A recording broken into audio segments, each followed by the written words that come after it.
The journey has been really long. I was with the IT industry for almost 22 years, but really exciting and with lots and lots of experiences which probably I would have never got if I would have been sitting in the plush office. A lot of people ask me this question कि कहाँ एक plush office, air conditioned environment, to starting, and we started with a dairy farm. Yes, we are predominantly dairy, but we have a lot of dairy products. So other than liquid milk, we do paneer, we do butter, we do lassi, we do chaach, we do ghee. So all of that, khoya, a lot of things. We do almost all products. We do flavored milk.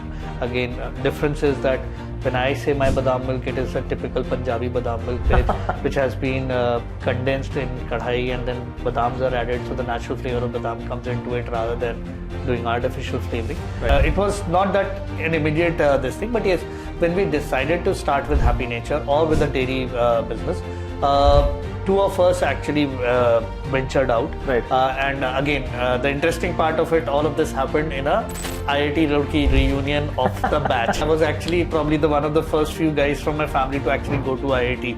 My roommate, he had always this idea of starting a dairy, and I said, okay, let's do it. We still have two large dairy farms that we run, working with farmers. So the uniqueness about Happy Nature as a business, we are at this point doing an ARR of about 28 crores. Would love to see these numbers double from this in the next 12 months. Right now we serve roughly about 12,000 consumers across daily. We are the only few brands in this segment who are multi-city, multi-state operations, and someone who does their own farms. Probably we are the only one.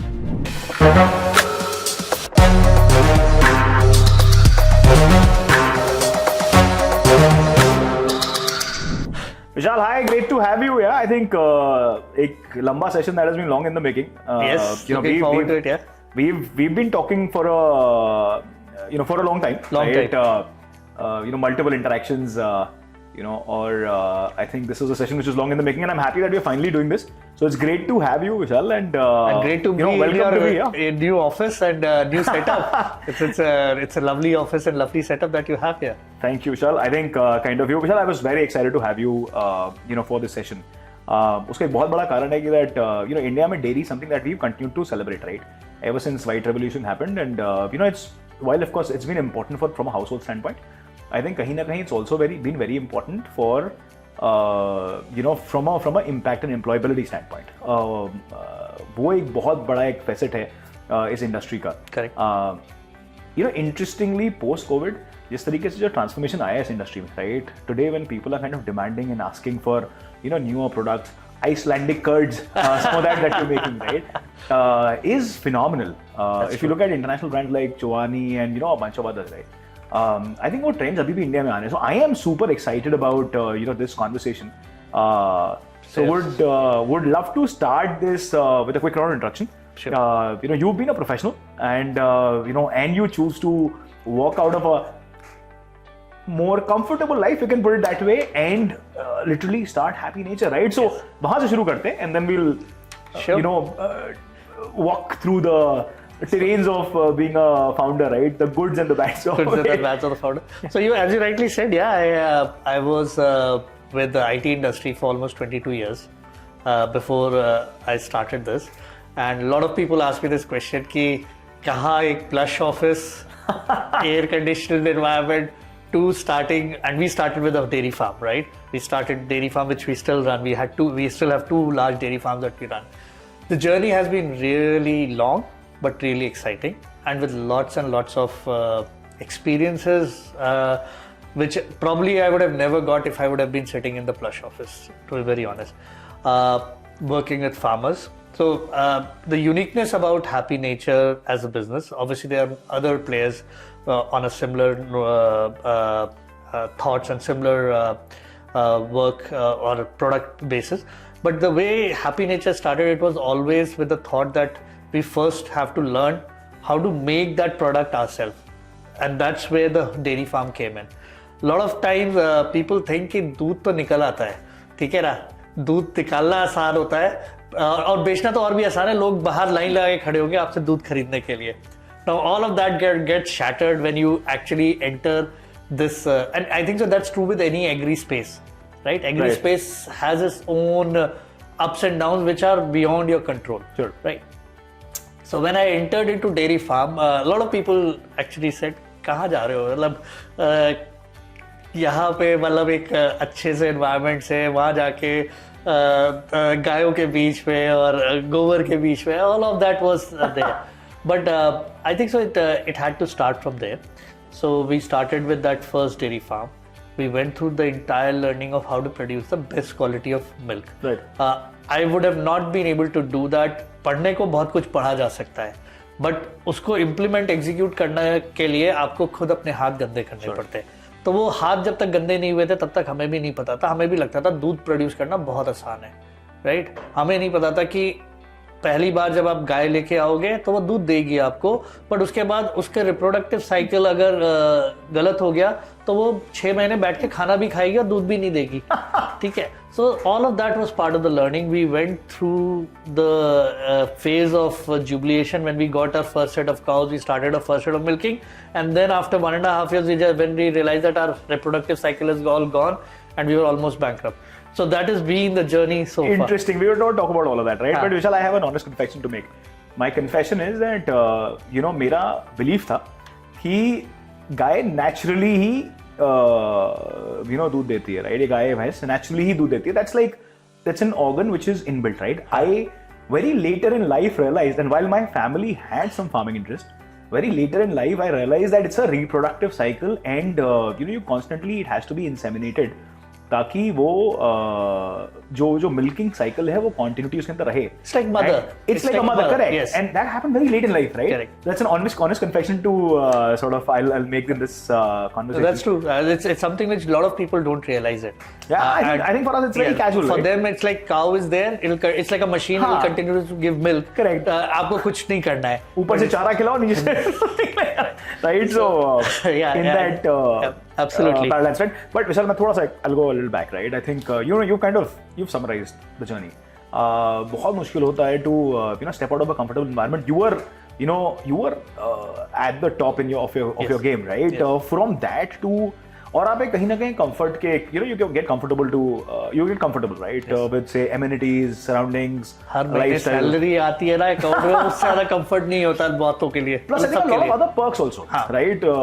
Travels, international travels, everything was there. And stays and and whatnot, right? Yep. From that to getting into dairy, right?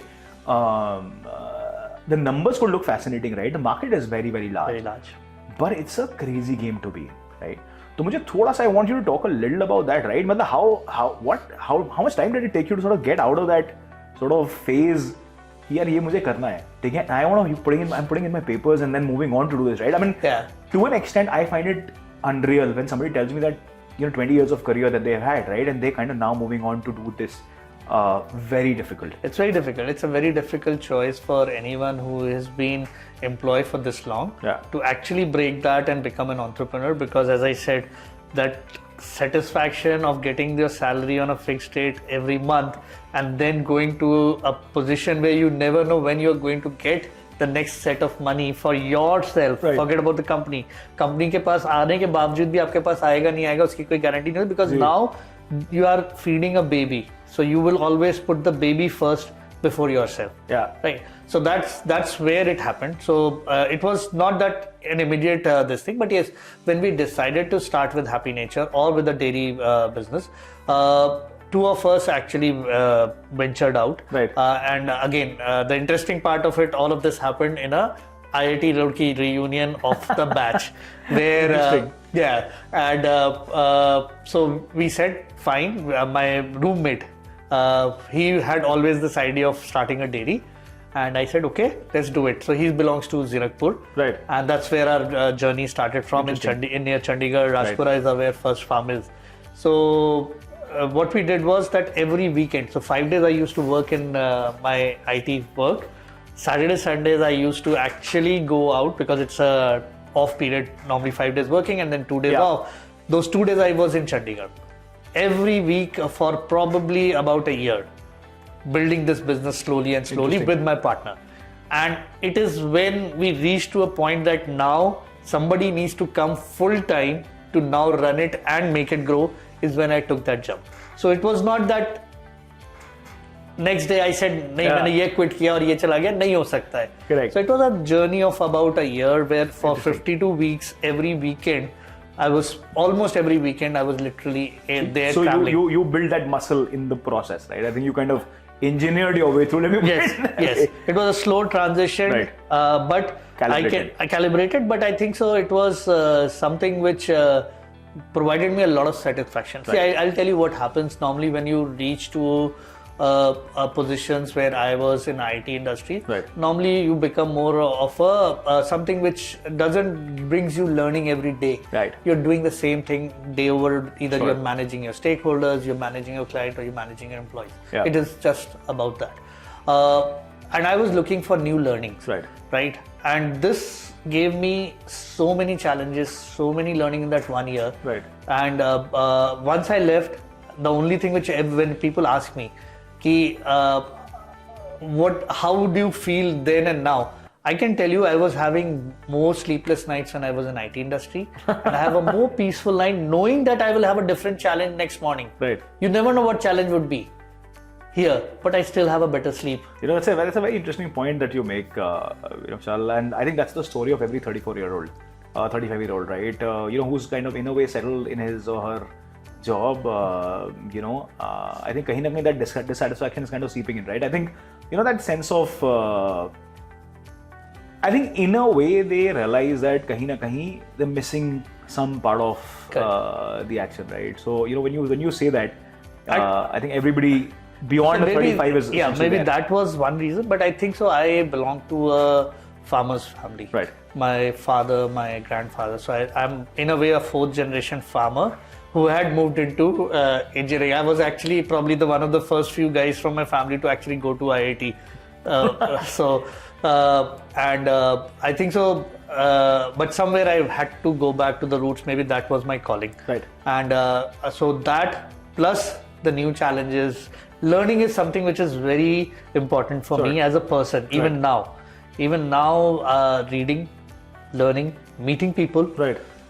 Is very important for me. Interesting. So that I can learn new things and then see how I can probably incorporate it in my existing set of structure that I have. Interesting. A cliched question. I'm sure you've been asked this a lot, right?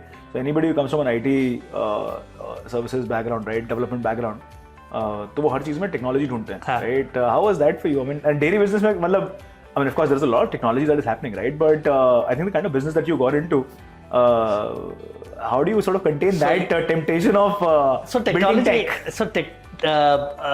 In the current day and context, you can't build a business without technology. Right. So technology has to be the backbone. Right. So even in our business, whether it is at my farm, we have full technology. For example, my parlors have every cow when it enters, they are having an RFID tag on them. I know exactly what that cow has produced since that cow is on the farm or when it starts producing.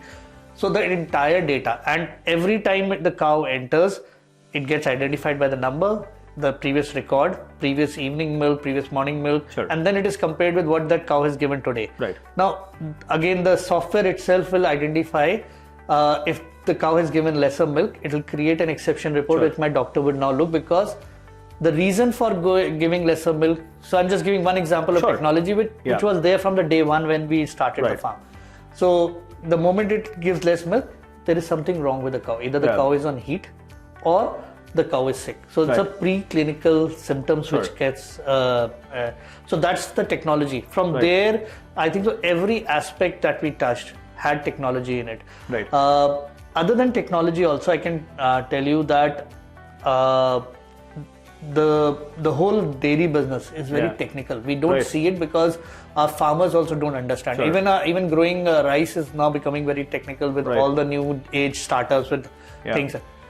The whole nutritional value that the cow has to be given has to be calculated on multiple parameters to make sure that they produce the best quality of milk.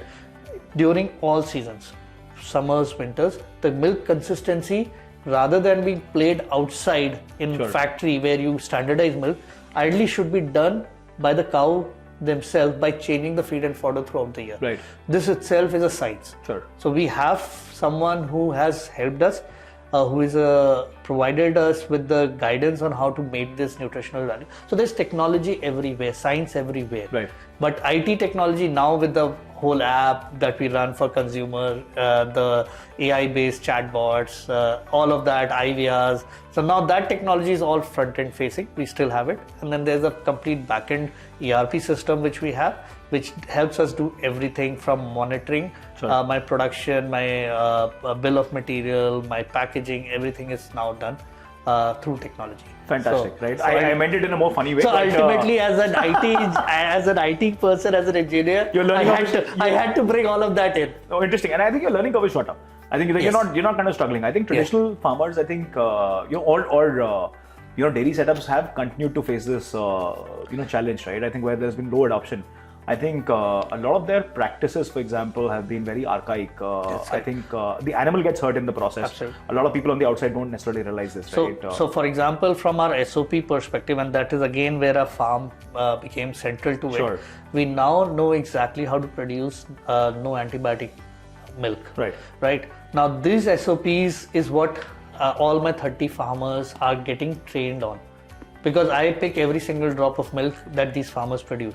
So I've not only helped my set of milk production, but all my farmers now know how to do the segregation at source, which is possibly not possible when you go to a larger model of cooperatives. But at least if you're doing a premium product, there is things that you can do and make sure that the people learn. And that's where we help. As you rightly said, we are now able to pass these learnings to other farmers and help them do things at a more cost-effective way. Very interesting.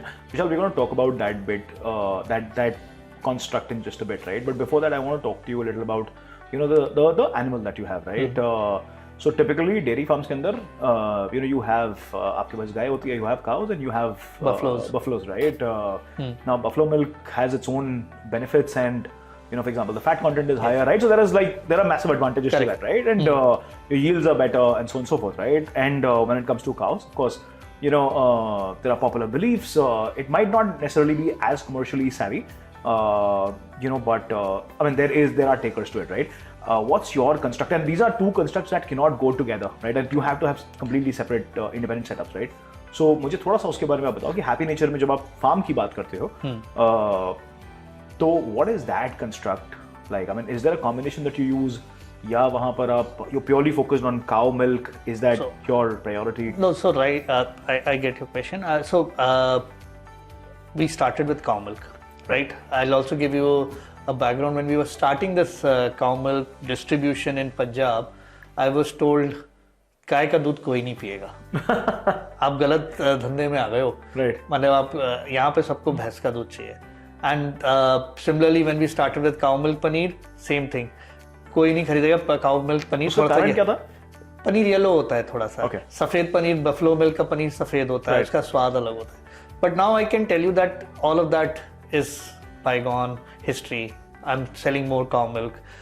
Coming to that question, so what happened is that we have cow milk farmers, we have buffalo milk farmers. Right. We only deal with farms. We don't do with collection center. So the idea is that we work with farm fresh milk. Farm fresh milk can only be done if we directly work with farmers and provide them a required infrastructure. So, and this is again a personal choice. You may like buffalo milk, I will provide you a buffalo milk. You want a desi cow milk, I'll provide you desi cow milk. You are okay with just being a cow milk, which is basically HF and Jersey cow. We also provide that. We have farms which have a different set of cows. Different like buffaloes farms are separate, desi cow farms are separate, and my HF Jersey cow farms are separate. And we do that, bring that all milk and segregate it out and then pack it and give it to you. So it's a personal choice what you want. Obviously there are certain beliefs that Indian cow का किसी को milk चाहिए because they believe in that. Some people believe that हम तो बचपन से ही भैंस का दूध पी के बड़े हुए, हमें तो वही अच्छा लगता है, वही सूट करता है, तो उनके लिए भैंस का दूध है. So there is nothing right or wrong between it's a personal choice. Yes, people, mother's milk, the cow milk is closer to the mother's milk. So obviously for a child, और इसमें बहुत सी कहावतें हैं, Right. हमारे यहाँ हरियाणा में भी है कि भाई आपको अगर अकलमंद बनना है तो गाय का दूध पीजिए, आपको पहलवान बनना है तो भैंस का दूध पीजिए. Interesting. So that's there, Right. but it's a personal choice. Interesting. Vishal, I am going to talk to you a little about the commerce side of both the choices, right? Sure. Guy or bhais ka, but buffalo. Yeah. But before I do that, right? I want you to take a step back and I want you to explain this entire construct. आपने एक point highlight करा in the conversation that आप collection center से नहीं लेते हो, right? So थोड़ा सा जो इसकी supply chain है उसके बारे में I want you to talk a little about it. Sure. And then why not collection centers? Sure. See, as I mentioned, if you want a farm fresh milk, there's a minimum infrastructure which is needed. Okay. So when we go out and select a farm, it has to have a certain amount of livestock, Sure. which should be ideally 30 to 40 adult animals. Okay. The reason being that once you have those animals, you are at least producing 300 liters plus of milk. Okay. Now, if I come to you, I would like it has to be machine milk or a parlor milking. Right. So there's a cost of infrastructure to it. Sure. Secondly, I would like you to have a bulk milk chiller, so that immediately the milk taken out from the udder of the cow goes into the chiller, Okay. so that I stop the growth of bacteria and I preserve the actual taste and make it show that it is a farm fresh milk. Interesting. Running a BMC with the erratic electricity supplies that we have in villages requires a generator. Okay. These are three minimum equipments that a Interesting. farmer needs to have. Right. If a farmer already has it, it's good. If not, we normally also provide them a certain loan where they can actually buy it and they pay it from the milk that they supply to us. The revenue that they earn out of it. Revenue they earn Interesting. from it. So we de-risk a business because normally a 300 liter daily supply would give us enough for the 10 days that we pay, Sure. enough security. So all of that works out very Fair. well. So that is what is something which is needed to produce a farm fresh milk. Right. Right. Now, if I go to a collection center model, normally the segregation at source would be very difficult. Right. Because plus, mostly if you have a 4 or 5 cows, you will be doing hand milking. Or even one.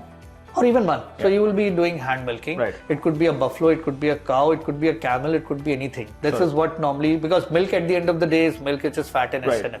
It can all come in. Sure. So I cannot first off segregate.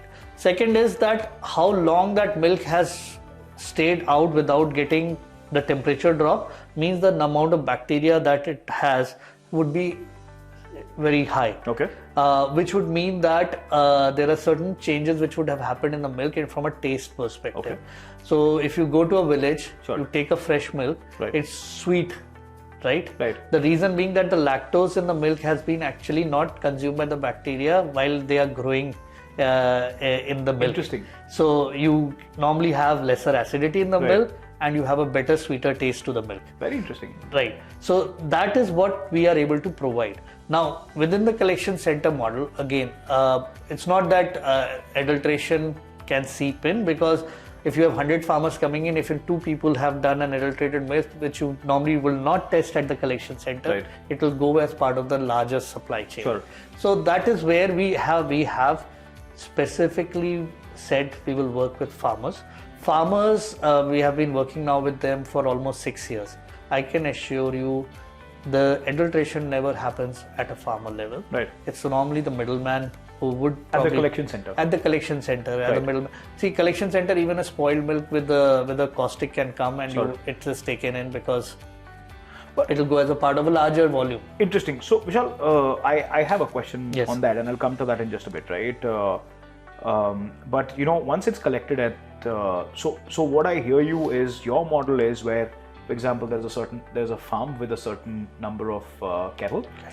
You procure it from them because the infrastructure is stronger, Yes. more reliable, And we and train there's a them- motivation to consistently grow that and sustain that business, right? Right. That motivation helps you procure better quality milk, and then eventually, with the element of processing, and then gets to your consumer. So just to add to that, so what happens is that the farmer ने अपने BMC में milk ठंडा कर दिया. जी. Now from that point onwards till your processing point, you also need to have a cold chain. Right.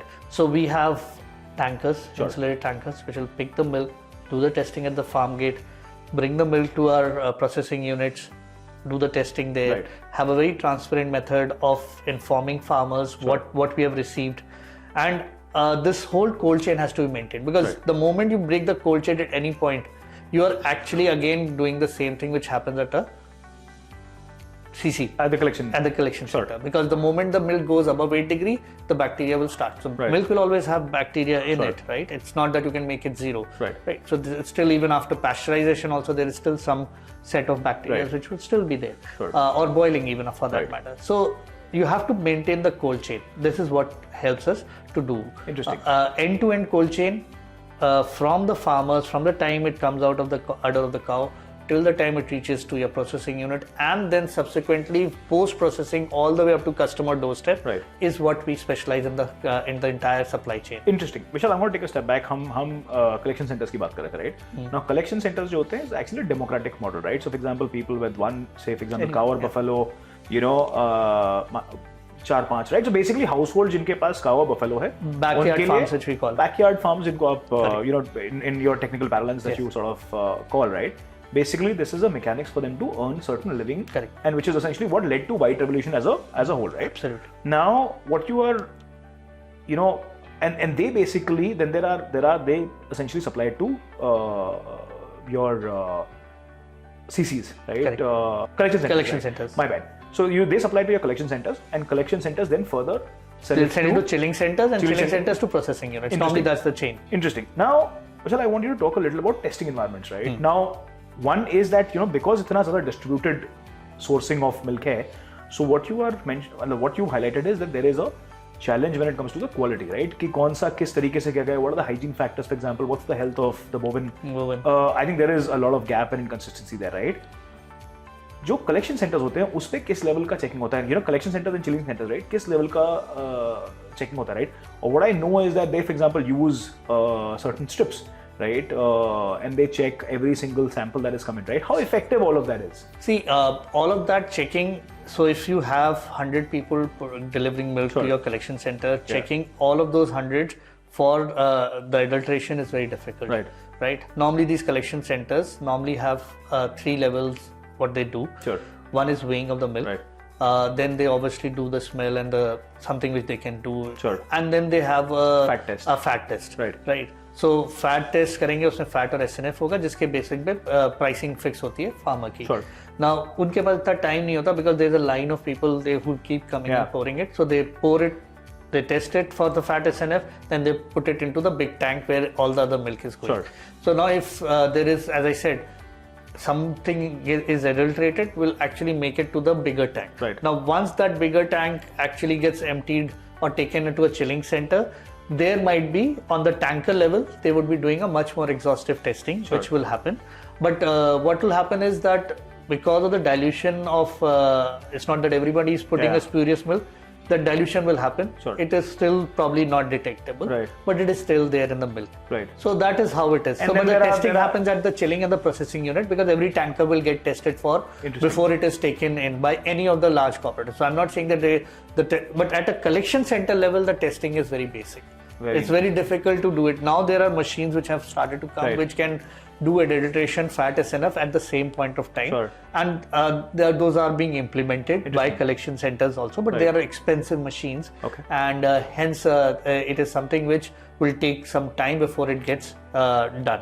Interesting. Vishal, you know, one thing that I want to talk to you about is, you know, we're talking about a massive logistical, you know, nightmare, if I can call it that, right?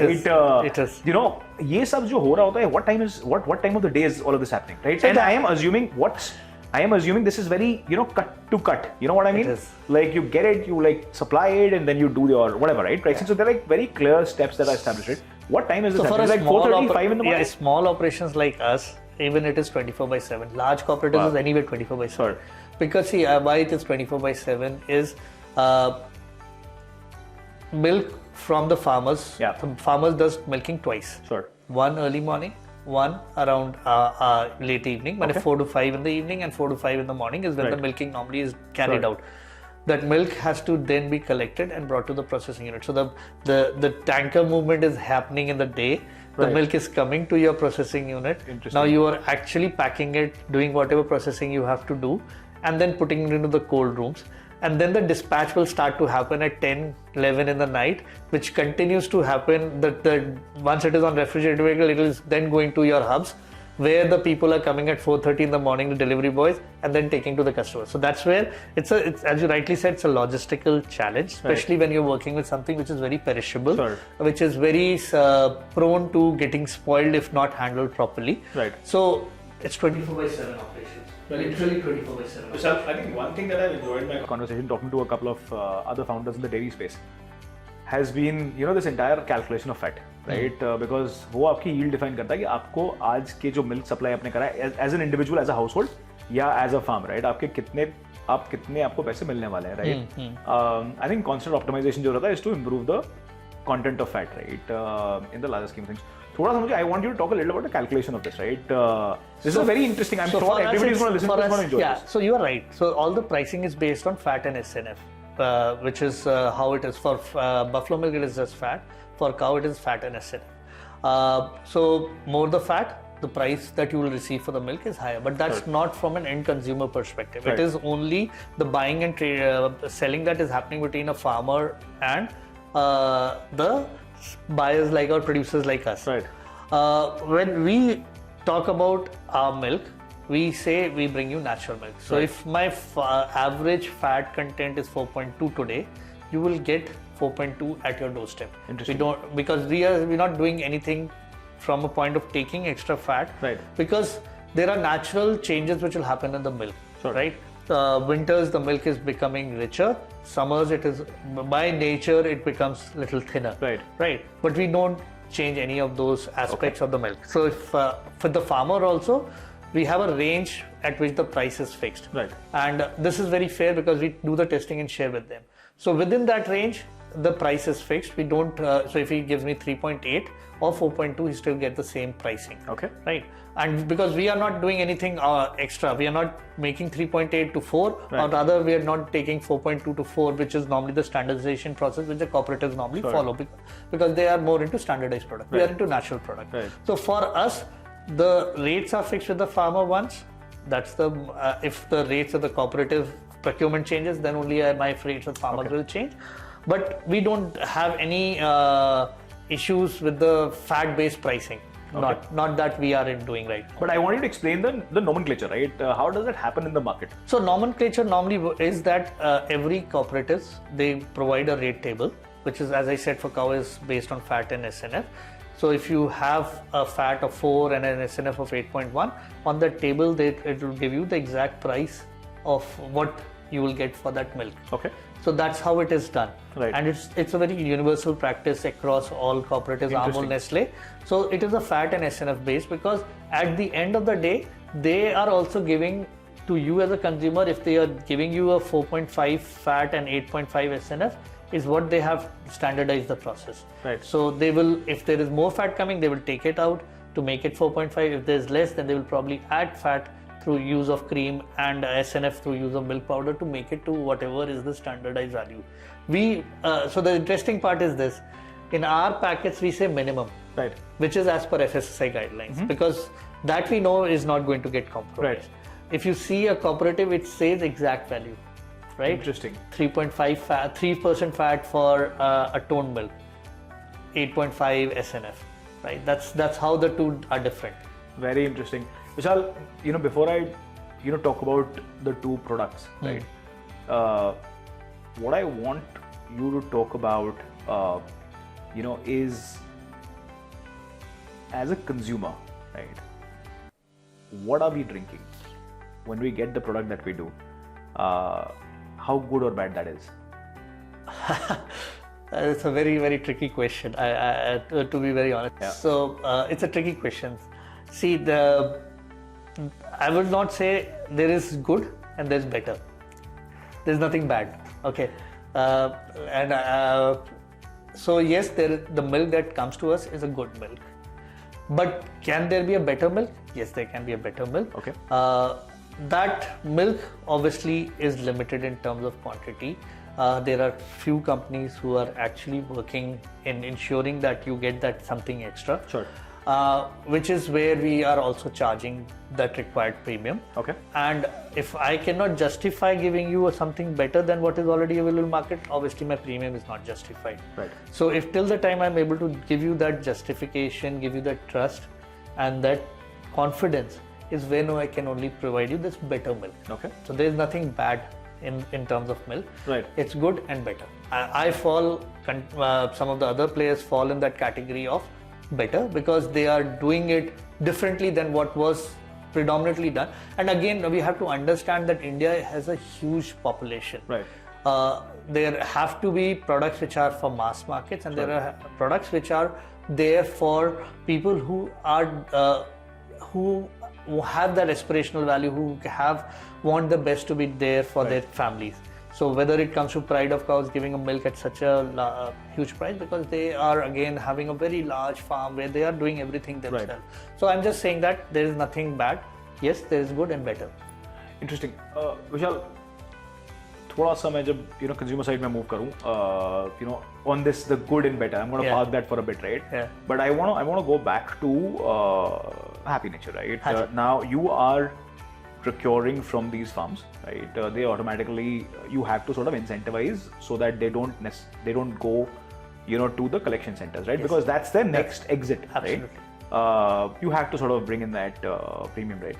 Now, मुझे थोड़ा सा उस equation के बारे में बताओ, right? आपको उनको क्या वो comfort देना पड़ता है? For example, do you, also, I want you to talk a little about as a business owner, right? कहीं ना कहीं, does that, I mean, who has an upper hand in that equation? And I understand it's something which you have to do jointly, but at the end of the day, it's commerce, right? Yes, and there is a commercial angle to it. Yes.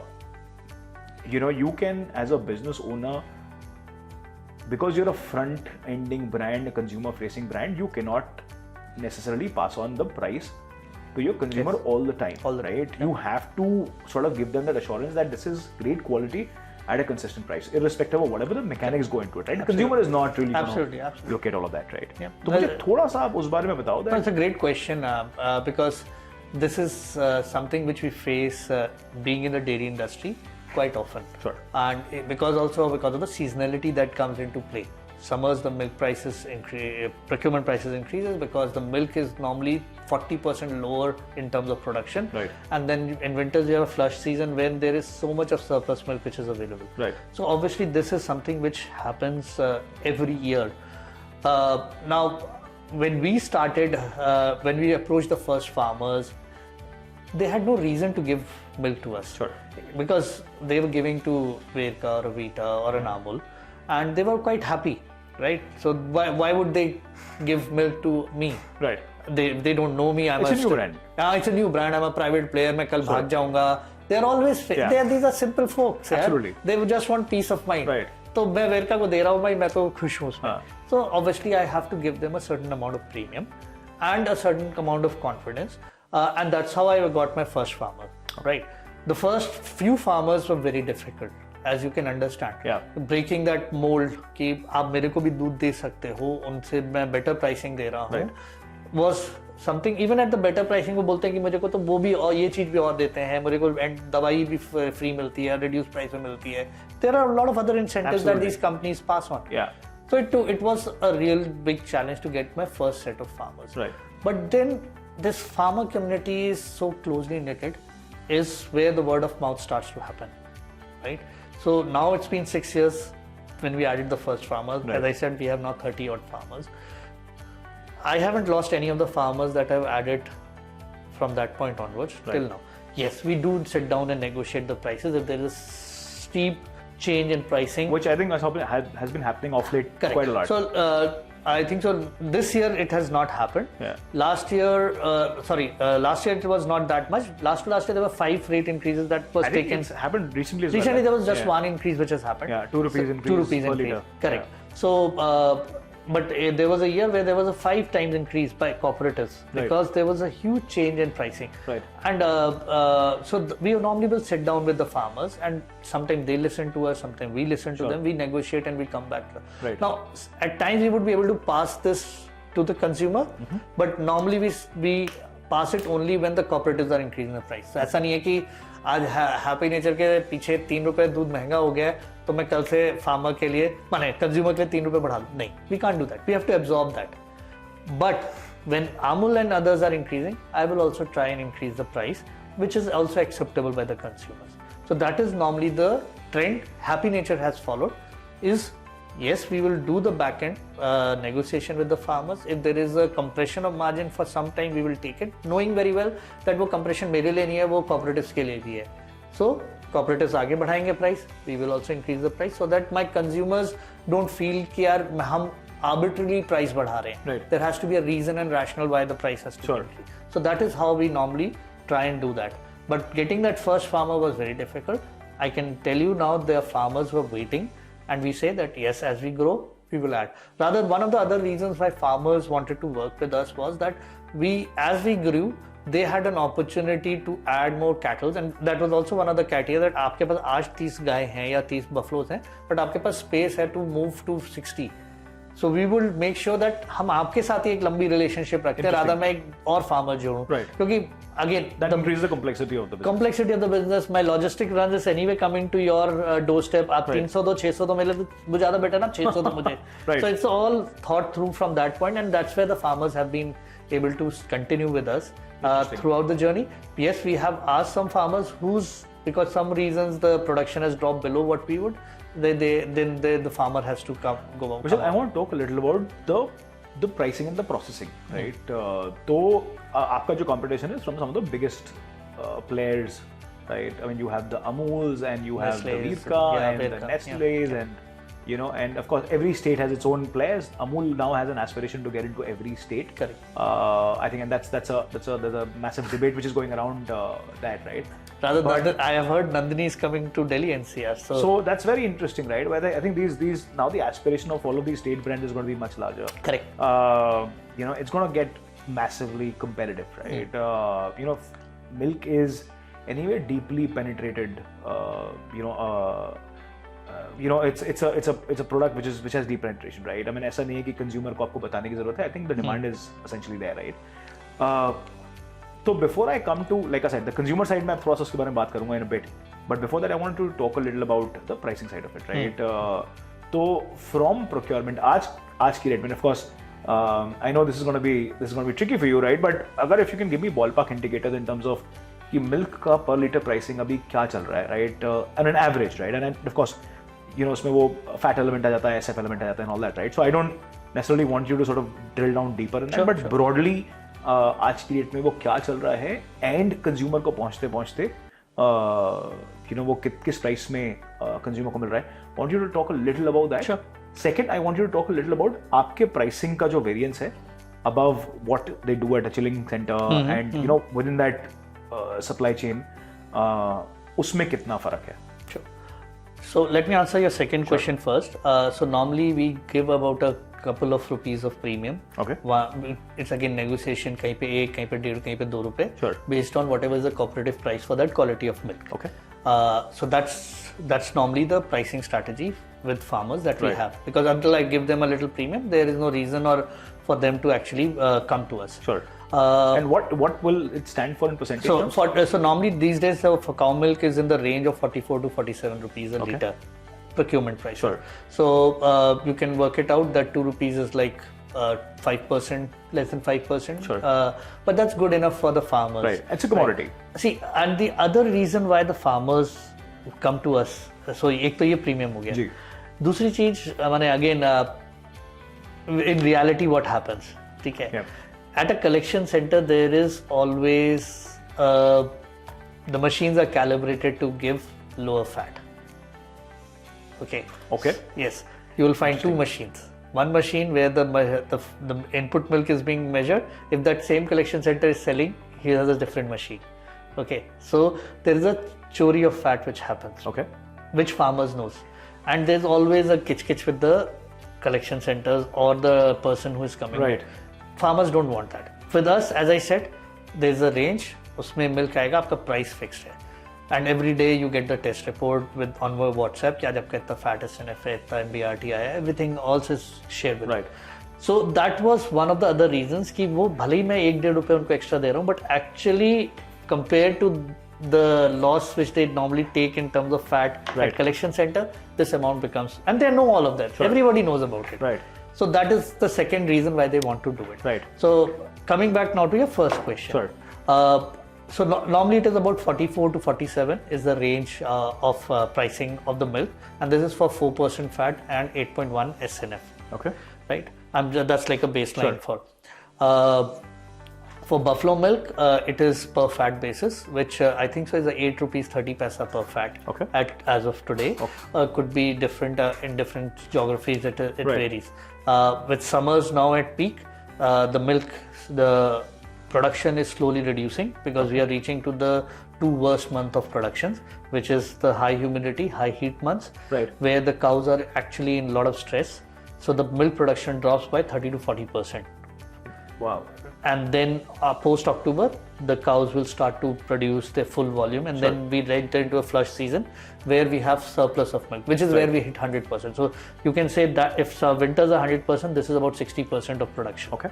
That's a cyclical change. Got it. So the pricing will again start to increase now, because with the less milk available, everybody is actually going to vie for that single drop of milk. Right. So जो rate बढ़ाएगा, छोटे farmers जो है वो उनके पास चले जाएंगे. हमारे जैसे लोगों के लिए it's okay, because if rate increases, I sit down with my farmer, negotiated, and I still keep getting their milk. But at a collection centre who will give, you can, every village or the setup is like they will have an Amul collection center, they will have a Verka collection center. अब केवल choice ये है कि पैसे कौन ज़्यादा दे रहा है. Interesting. So that's how the milk will move. So इसलिए वो pricing point अब with the next 2 months is whoever decides, the other has to follow, because they also don't want to lose that milk. So that's how the pricing actually works out. Very interesting. और finally जो processing का ले रहा है, I want you to talk a little about that. So basically आज की date में I don't have the exact numbers की by full fat milk 6% milk I think so is 68 rupees for Amul. Right. I could be slightly That's wrong. Right. Yeah. So you can say that 6% milk would have costed them about probably 52, 54. Sure. And they're selling at 68. So that's the processing, marketing, the cost, entire supply chain, entire supply. transportation. So milk is a low margin business, right, especially when you're doing it that large volumes. Sure. However, we are not into large volume business. We are more into the premium. So we obviously have a higher gross margins. Right. We normally have about 30% gross margins, which is where we can then do the home deliveries and everything else, because all of that is free of cost. Interesting. So, but for Amuls and the cooperatives of the world, they are playing with large volume. Sure. Their margin percentage could be as low as 8% to 10%, but we have normally about 30% margin, because we do something extra, which is delivery to your home, and all of that is within that cost. Very interesting. Vishal, I want to talk a little about processing, right? So, जब, for example, आपके पास milk आता है, तो then you have what process does it go through? Second, packaging के बारे में थोड़ा सा मुझे बताइए, because packaging is it's still temperature controlled, right? Yes, everything has to be. Everything is temperature controlled in this case, right?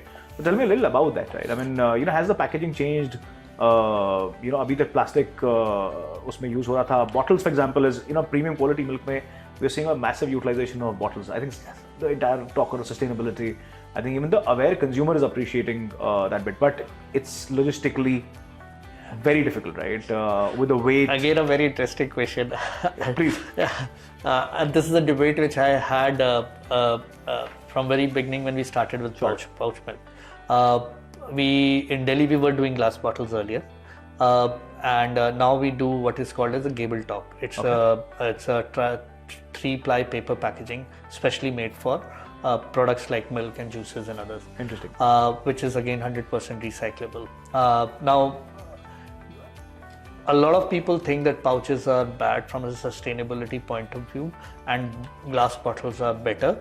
I have a total different opinion, being an engineer myself. When you look and calculate the carbon footprint of both, provided you are doing a recycling of the pouch, that is the best option, because a glass bottle requires a huge amount of water for cleaning, right? Right. That's something which gets really contaminated. Liters of water gets contaminated because it has to go through under 5 wash to maintain the hygiene of bottle, because bottles are recyclable. Sure. So I pick your bottle from your door, it has to go through those 5 cycles of washing before I can actually put the next set of milk, batch of milk, and then again deliver to someone else.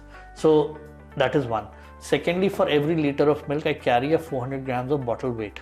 So my vehicle, which is taking that and bringing to your doorstep, is carrying that much lesser capacity. Hence, again, the carbon footprint goes up. Right. Secondly, even glass has to be properly recycled. Right. And for recycling glass, it can only be melted because it's a high temperature process. Which needs. So again, if you see from that point of view, it is something which would require a lot of energy. Right.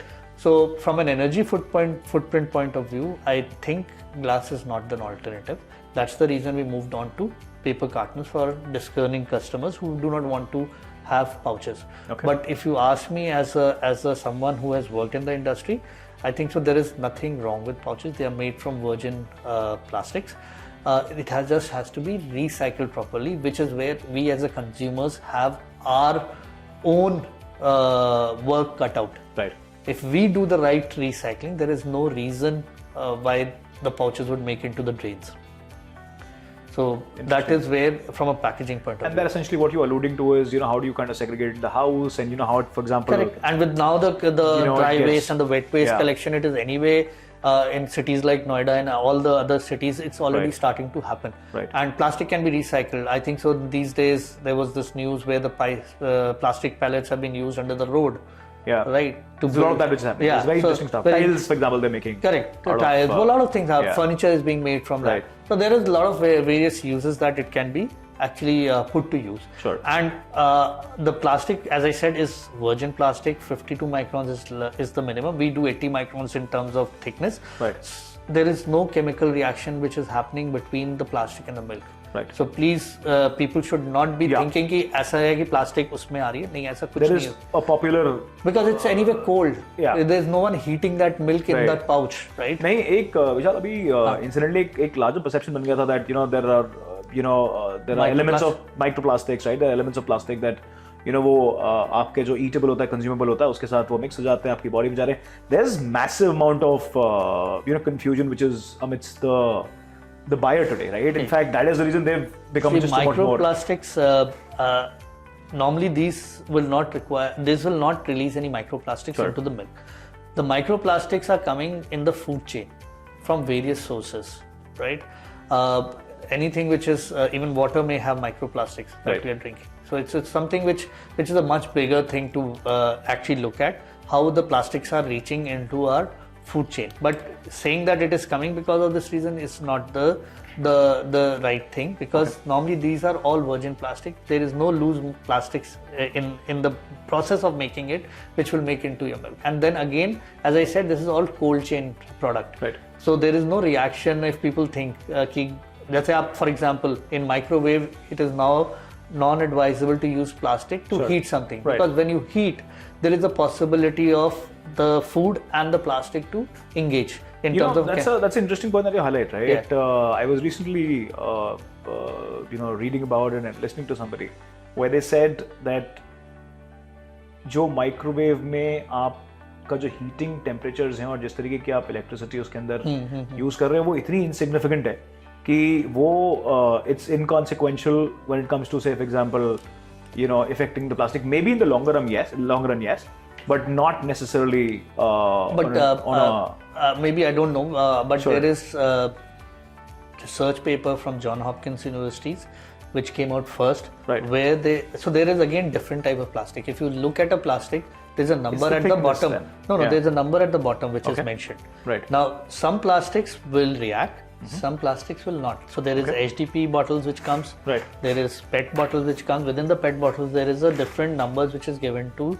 So the food grade PET bottle is different versus a PET bottle which you might get, which is very, very flimsy. Right. So I think that's a very different thing. But there is a Johns Hopkins research which started this whole debate of putting plastic, especially if you remember these. Cartons used to come with a plastic liner which had the food inside. जो take away में आते थे, आप उसी को लगाते थे. Now that plastic is very flimsy. Yeah. So that is where that whole thing started. Interesting. That's an interesting point that you highlight, right? Yeah. Vishal, I want to move more into talking about now the consumer side of the game, right? हमने packaging की बात करी. Packaging becomes very important because as a consumer, I am essentially interacting with the product in this environment a little later. I am interacting first with the packaging. Right? Correct. Now, for you to establish that credibility with me and to establish that that relationship, it becomes very important that कि जो उसकी packaging is done in a certain form and way, right? Correct. Also the fact कि आप अपने product को at a premium position कर रहे हो, as a premium product आप position कर रहे हो, right? तो मेरे लिए अगर वो plastic pouch के अंदर अगर होगा, तो I might not be willing to I might have my own doubts and questions, right? I'll still compare you with say a regular product, right? Correct. You made a different choice when it comes to packaging, right? One, I want you to talk a little about how important this nuance in the larger scheme of things is. मेरा personally मानना ये है कि that food में packaging is something which is as good the food is, the packaging has to be equally important, right? And there is this absolute very interesting science around, for example, what do you do, how do you position it, right? What the touch and feel, the texture is, all of that, right? So I want you to talk about it at large, and I want you to talk about your choice of packaging in the product. We'll very quickly move to talk about the other products also. हमने बहुत सारा जो conversation है, we've actually sort of centered it around milk, but I think that's your hero in the. That's a hero product, right? So we'll divert. Correct. Divert the conversation and about talking about other products as well, right? But packaging. Yeah. So from a packaging perspective, as you rightly said, how attractive your packaging is the first thing which the consumer sees and is attracted to actually pick and see things, right? So which is for normally all products, right, whether it is milk or whether it is something else. Now, when it comes to, as I mentioned previously, for us, when we started Chandigarh, our choice was we will only go pouch, just the way some of the large fresh farm brands have also done. Right. Whether to name few, Akshay Kalpa, State Farms, Country, right? Most of it is in pouch. Right. And yes, you're right. Then now you're competing with the same pouch, charging a premium with the cooperative milk, which is also there in the pouch. Right. Now that is where how you are able to differentiate your product in terms of, say for example, when we look at a product, we don't do mixed milk, right? So either it's a cow milk, from an indigenous brand, indigenous breeds, which is the Sahiwal or Geese, or it is a buffalo milk. Okay. Now that was not existence in the cooperative segment. They've now started to talk more about. You have seen Amul ad of buffalo milk. Buffalo milk recently started becoming. But that is how we said. Mother Dairy did cow milk. Cow milk, yes. So that is how we started to first differentiate our products, that we are not doing a mixed milk. Right. It is cow milk is a cow milk, buffalo milk is a buffalo milk, desi cow milk is a desi cow milk. Interesting. Because that is what people wanted to start to have. Right. Again, we are just to say the milk market, as you said, is huge. Right. Out of that, still 60% is unorganized, which means it's still open milk which is coming. Yeah. Our competitors are the people who are buying the open milk. Is basically what we want them to convert to, because they are very particular कि मुझे गाय का दूध चाहिए, मुझे buffalo का चाहिए. Otherwise, they could have always gone to Amul or something. Yeah. So we normally target those set of people कि भाई hygiene है, adulteration free है, you can get it tested. We test every input of the milk and output of the milk.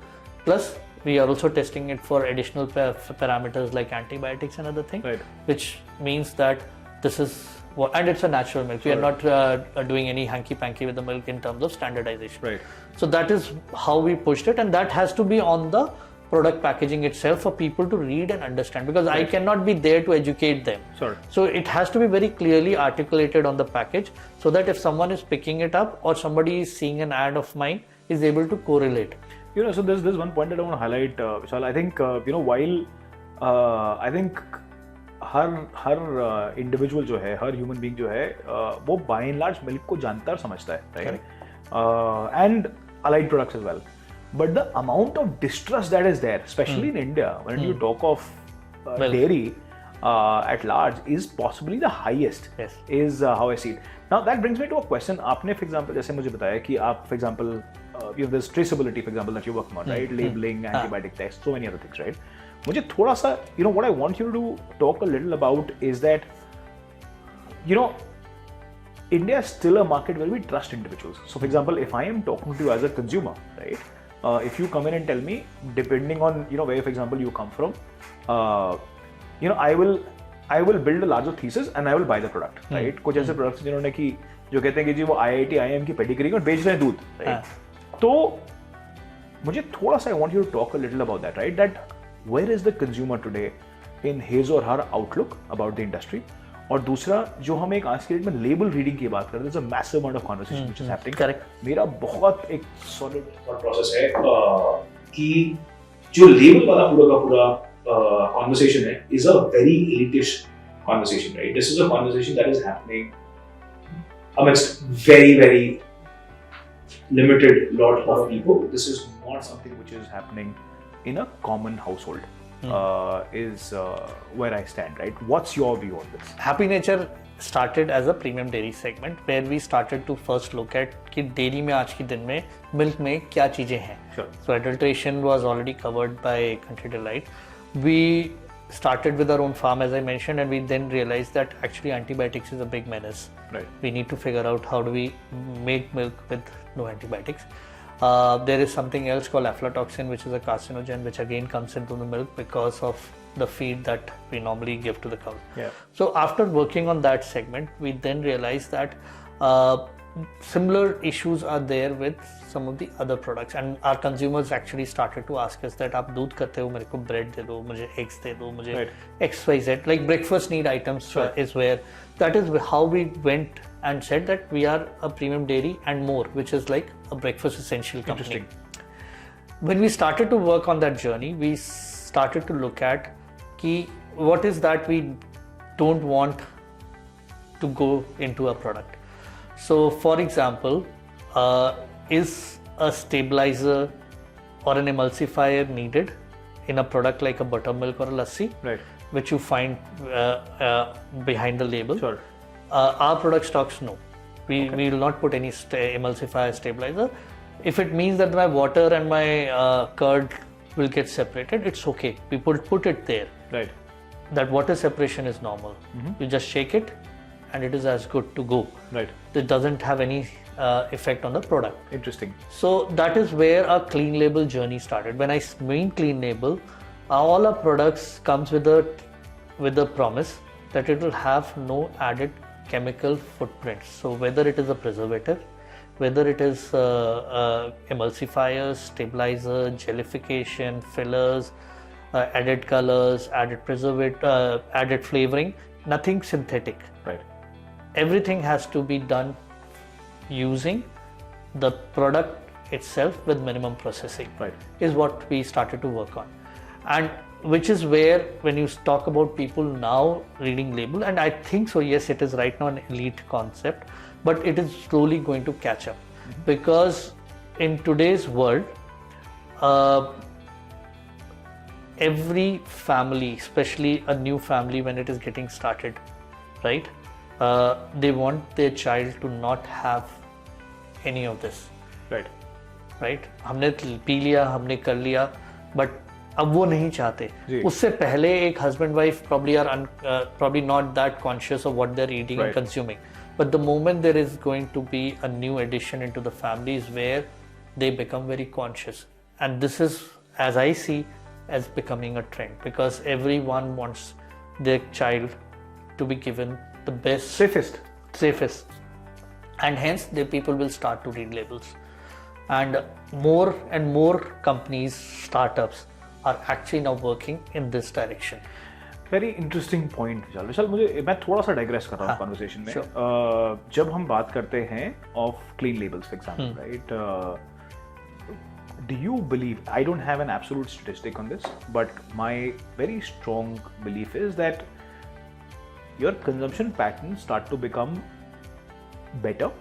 There's a very significant shift that happens as soon as there is improvement in earning of the household, right? At a larger level, it's the per capita that we talk of, right? There are certain reports that they say that, for example, if you cross, say, $4,000 per person per year, right? I think you're India 1, India 2, India 3. India 1, India 2, you start to consume. Somebody says there are cookies that you start to consume. Protein intake, for example, increases. There is this massive theory which is going on, right? Absolutely. I've been hearing this theory for the last 15, 17 years. I've heard fund managers of large mutual funds building their thesis basis all of this, right? But I very strongly believe, I think India is massively, there's massive dichotomy that exists in the country. Yes. So I think you really can't paint it with one brush, right? I think also the fact that there is no homogeneity in this market becomes another complexity, right? So you'll have to solve for that region, basis. Of course, there is an important indicator of ability to purchase. But I think these are some important facts. So let me give you a very valid point that yes, there's a dichotomy in terms of consumers in India. Yeah. That's where the India 1, India 2, India 3. Sure. So we work from tier 1 cities, we have large tier 2 cities, and we have a smaller tier 2 cities as well as part of the cities that we serve. Sure. There's a very interesting thing which we realized, that some of the products which are a little more premium products actually has a lesser sales in a major tier 2 and a tier 1 cities, but it's doing very well in a smaller tier 2 cities. Okay.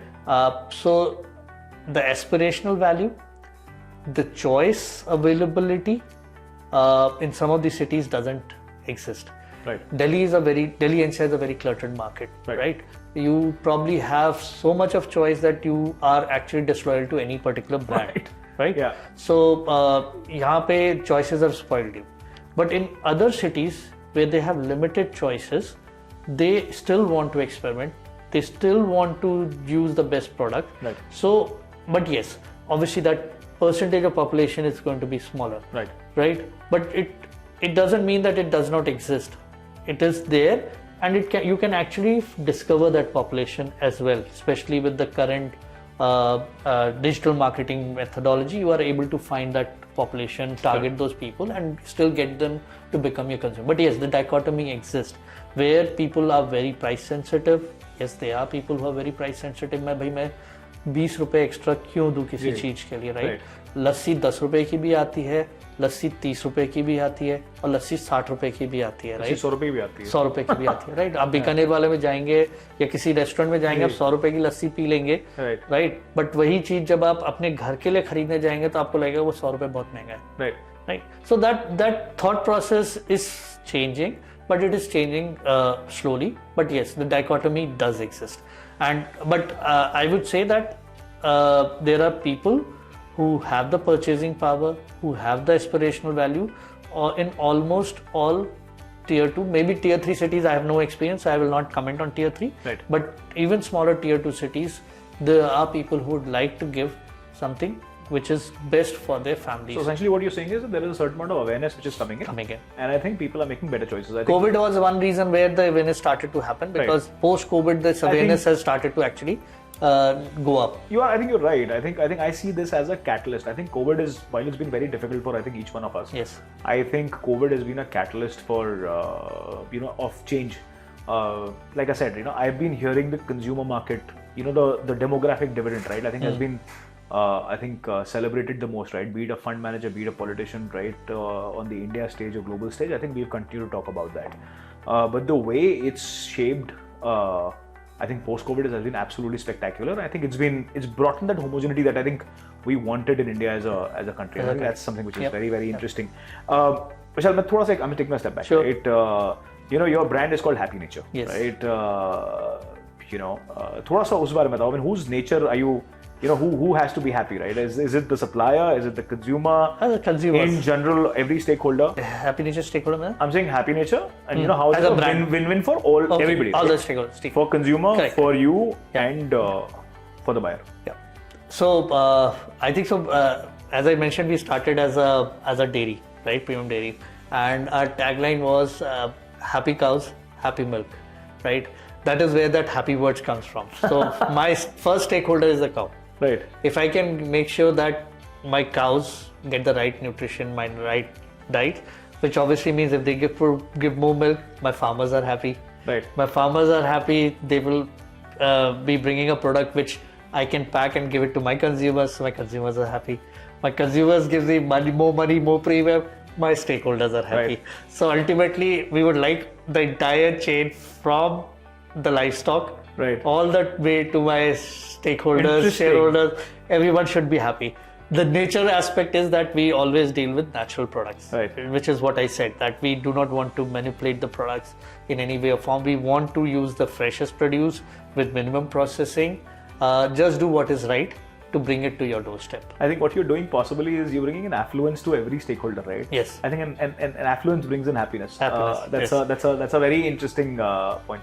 Vishal, before I move into talking about the consumer side of it, right? We talk about SKUs and other things, right? I want you to talk a little about and this is a question that I should have covered a little earlier.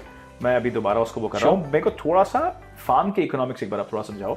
If, for example, there are say 30 cows that are there or buffaloes that are there, so a farm makes how much money on a day? If you can give me mota numbers, right? See, the farm economics is very complex. It's a very complex subject because as a cow, every cow, so just like human mothers, has a 9 months of period of gestation before they will give a birth to the calf, and then again the milking will start. Now, in this period, from when the fresh calving happens, it goes through various journeys, right?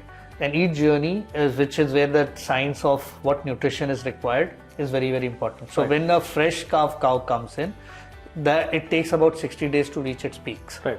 So, you have to give her the best nutrition so that it is able to give you the milk. And the entire nutrition is based on how much milk that the cow is giving. Okay. And accordingly, in large farms, you have to segregate these cows based of the yield. Sure. Right. So from that journey of 60 to 90 days, it moves to the next stage where now the milk yield will start to stabilize and then start to slowly fall. Okay. Right. And then it will probably get pregnant during that period of time. It continues for till 7 months of pregnancy. Right. At 7th month, we will make the cow dry, means now we'll not take the milk. We'll make sure that now the cow gets about 45 to 60 days before the delivery of the baby to recuperate, to regenerate the udder, and the baby actually gets the required amount of nutrition, because I'm also bringing my next breed. Right. So we use a sex semen, and hence the next calf that will come will now join so I'm growing my own calves. Interesting. Now, so the economics of a farm depends on how you are able to manage each of these cycles in a very, very effective manner. Right. If, say, for example, your pregnancy gets delayed by 3 months, means that now that cow will eat for 3 more months without giving any milk. Right. That is one thing. Secondly, a lot of farmers don't do their own breed. They will not grow their own calves. Right. Now, for a calf, from the point that the birth till the time they will give first set of milk is roughly about 22 to 24 months. So you now have to feed those calves, make sure that they are given the best nutrition so that they become a good member of your family. Right. So it's the efficiency from an economics point of view varies in a very, very different manner. And that is where there's a lot of management that has to happen at the farm level to be at a profit, right? Right. Most of the traditional Indian farmers actually don't put their labor and the greens which they grow on their farms to evaluate कि मेरी cost क्या आती है. Right. But as a large farmers, we do the entire costing of every aspect of things. Right. And hence it depends on how well you are managing your farm, how well you are managing your reproduction cycle. Sure. So Vishal, I'm going to take a step back, right? So in a year, if I'm to do the maths, right, one cow and also a buffalo, right? What's your yield? Again, it's and very what's different. I think broader indicators if you can give me. Two, what's the output that that animal can make? I'm finding it difficult to talk about this because I know. You know what I mean. It's always a difficult place to be. Yeah, it's a very difficult place to put that model together. That's why I'm trying to say, because even after say for example, normal and average. How much would a farm spend on a cow in a month? Let's put it that way. So we have, as I said, each stage has a different costing. So where I probably would be spending 350 rupees per day for a fresh calf cow, to 150 rupees for a cow which is in dry. Right. Because their feed and fodder changes accordingly. Sure. As a good management, I have to do this. Right. But a lot of people don't do. They will give everything same to the cow, which would mean that one set of cow is eating more, but not giving milk. The other cow, which could have given more milk, is also getting the similar feed. Sure. So that's what I'm saying. It's a very complex thing. So again, one cow can give me a 40 liter of milk. Right. A Jersey cow will give me a 20-25 liter of milk. Sure. A Desi cow will give me only 8 liters of milk. Correct. So the economics will keep changing with the different breeds. Right. And but ultimately it has to be profitable. Right. How will it reflect? A Desi cow milk would be coming at a much higher premium because of low production. Interesting. Right? A Jersey cow milk is richer in fat. Hence, when you have a farm which has an HF and Jersey, your average fat percentage will increase. Right. So that's how the whole economics gets When worked. you It's a work with complex these, work. when you work with these farms, right? Do you work on that optimization as well? We Does do. that become important? We share all our learnings with Okay. them. We share all those learnings with Right. them. That how they can use. See, when you have a 30 cows, you don't need sophisticated parlors to tell you which cow Right. is sick, because the farmer is actually sitting within the setup. He knows ye guy meri.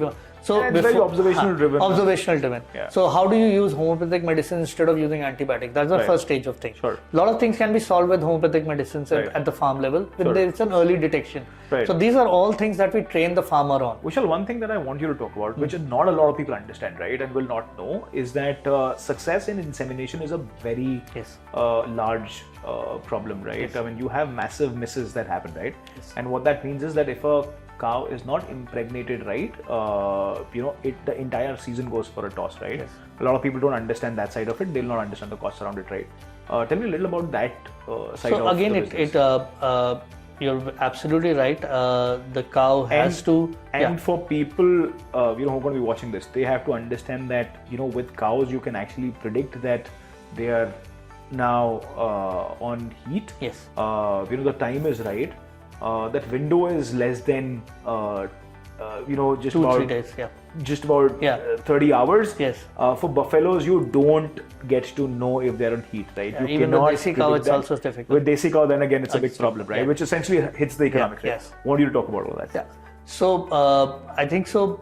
The reproductive system is a function again of how well you are taking care of the cow. Sure. Right? Because if it gets the required nutrition, the heat cycle would be proper.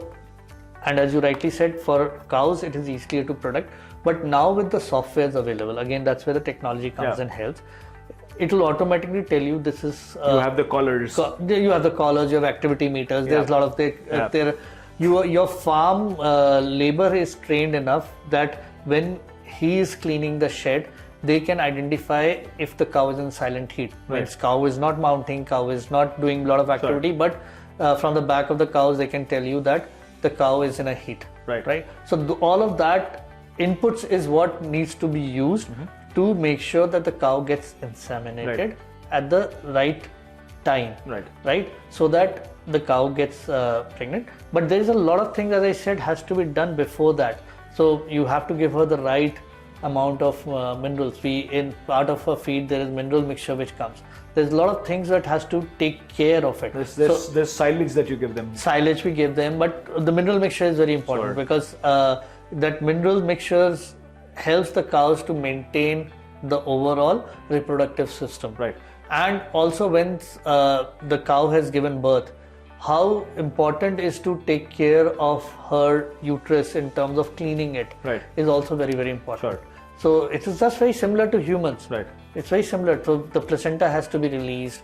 The post-placenta, the uterus has to be properly cleaned. Sure. So if you don't do it, the cow will fall sick. Right. So everything is so interrelated.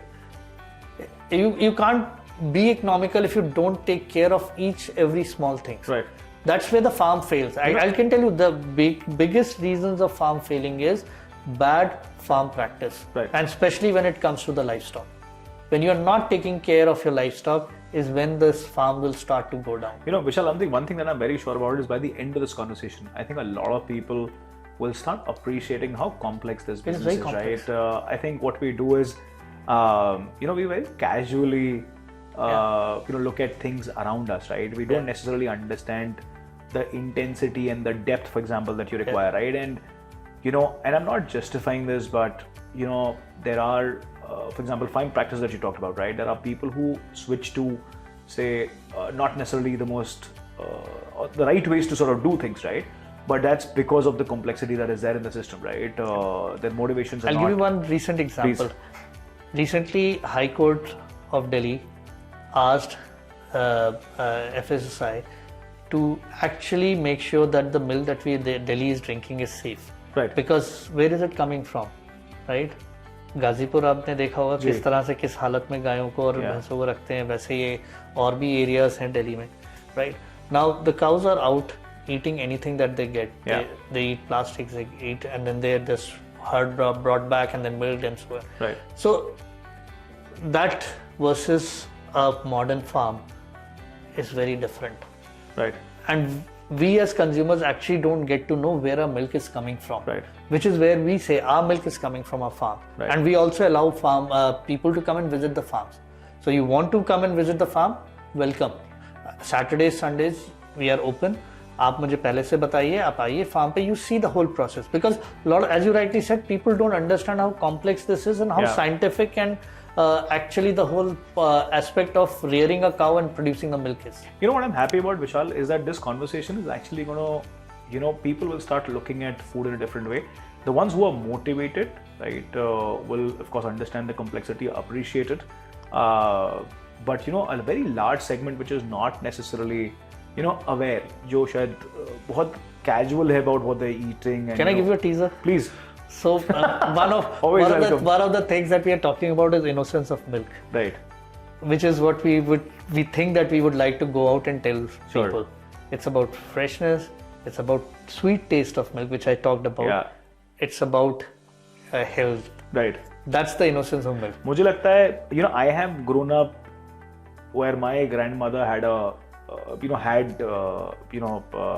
गाय भैंसे थी उनके घर में when we were growing up, because the families were large, right? Correct. And that also, you know, also became one, of course, a means for nutrition for the family. But also to, you know, there was extra earning for the family. आप कितना glass दूध पीते थे जब छोटे थे? मुझे ये तो याद नहीं मैं कितना ग्लास दूध पीता था, but you know, मुझे वो freshness पता है. मुझे जो पता है कि वो जो झाग आता है उसके अंदर, I know that मीठापन that you're talking about. I have experienced that. अब मैं आपको एक statistics देता हूँ. ठीक है. हमारे इंडियन डाइट, सिर्फ बॉर्नवीटा का जो रिकॉल है वो है नहीं हमारा Indian food has always been said low in protein, right? ये हमारी एक प्रॉब्लम होती थी. I tell you my childhood. मैं मतलब कॉलेज स्कूल तक जब तक मैं घर पे था, I used to have 3 glasses of milk and this was like this size glass. ठीक है, which is roughly about through the day. So morning once before going to school, evening after coming back playing के बाद आने के बाद, and then night before sleeping, right? Nice. Now ideally I am consuming about 1 liter of milk a day. Right. 1 liter of milk में कितने proteins हो गए? 4 ग्राम गाय का दूध. अगर भैंस का लूंगा तो और ज्यादा हो जाएगा. मैं गाय का लेता हूँ मान के 4 ग्राम प्रोटीन पर 100 ग्राम मीन्स मैं 40 ग्राम प्रोटीन ले रहा हूँ from a single source of food. Interesting. Right? Which is what used to be there when we were growing up, because हमारे पास protein sources क्या होते थे? हम non-veg, there was not that much of non-veg that we used to eat at that point of time. Correct.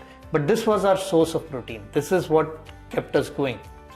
Vishal, that brings me to a very interesting point. And now moving the conversation towards the consumer side of it, right? More interesting side of. I think we've talked a lot about the intense side of the complex side and the intense side of the business, right? मुझे एक बात बताओ. I think there's a very, very popular belief that is going around in the market, right? And I'm sure you deal with this pretty much every now and then, is that, you know, गाय भैंस का जो दूध है हमारी body बनी ही नहीं है उसको कंज्यूम करने के लिए, right?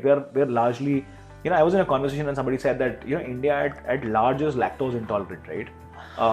I know of course a few people who, you know, who I've grown up with and who've been lactose intolerant. But tell me a little about, you know, where we are right now. See, lactose, is this a fair you know, perception that is getting built? So I'll tell you, my son is lactose intolerant. Okay. I think so that's a part of evolution that we are going through. See, lactase is an enzyme which is produced in a gut, right? Which is basically converts the lactose and make it digestible, right? If you stop milk for 3 months, 6 months, normally your body will say कि यार ये मैं extra produce कर रहा हूँ, मुझे नहीं produce करने की ज़रूरत है, and hence it will start reducing the production. that is how the lactose intolerance in India is coming. There are other reasons also, which is also because of the way, as I mentioned, the lactose in a milk, because of milk being exposed to temperatures by where the bacteria is grown and consume the entire lactose, was very, very much there. Hence my cooperative milk, which comes with a flat taste, has low lactose, and hence my body has been starting to become that much of, it doesn't require to produce that much of lactase, sorry. So yes, that is something which is happening. But I think so, going back, what is the closest thing to the mother's milk? Is a cow's milk, right? Cows has been with us for last 5,000, 6,000 years through our scriptures. They have been domesticated. They have been there for a purpose. The question is the cruel aspect of farming, which I am totally against. Which I understand, where people say that there is a certain level of cruelty happening where calves are not given the required milk because I am taking that milk and selling it to you. Now, not every farmer does it. Farmers don't do it. They give the required amount of milk to the calves. So we give like up to 6 liters of milk every day, starting from 3 liters to 6 liters. There's a complete cycle of how the calves has to grow. As I said, they are my next livestock. If I don't take care of it, they will be weak. So I have to give them milk. So I'm saying I'm against that cruelty. But that is not the reason that our bodies are not made.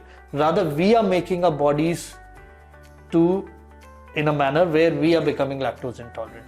But as I mentioned, 1 glass of milk provides you the required nutrition, required proteins, required micronutrients for your kids.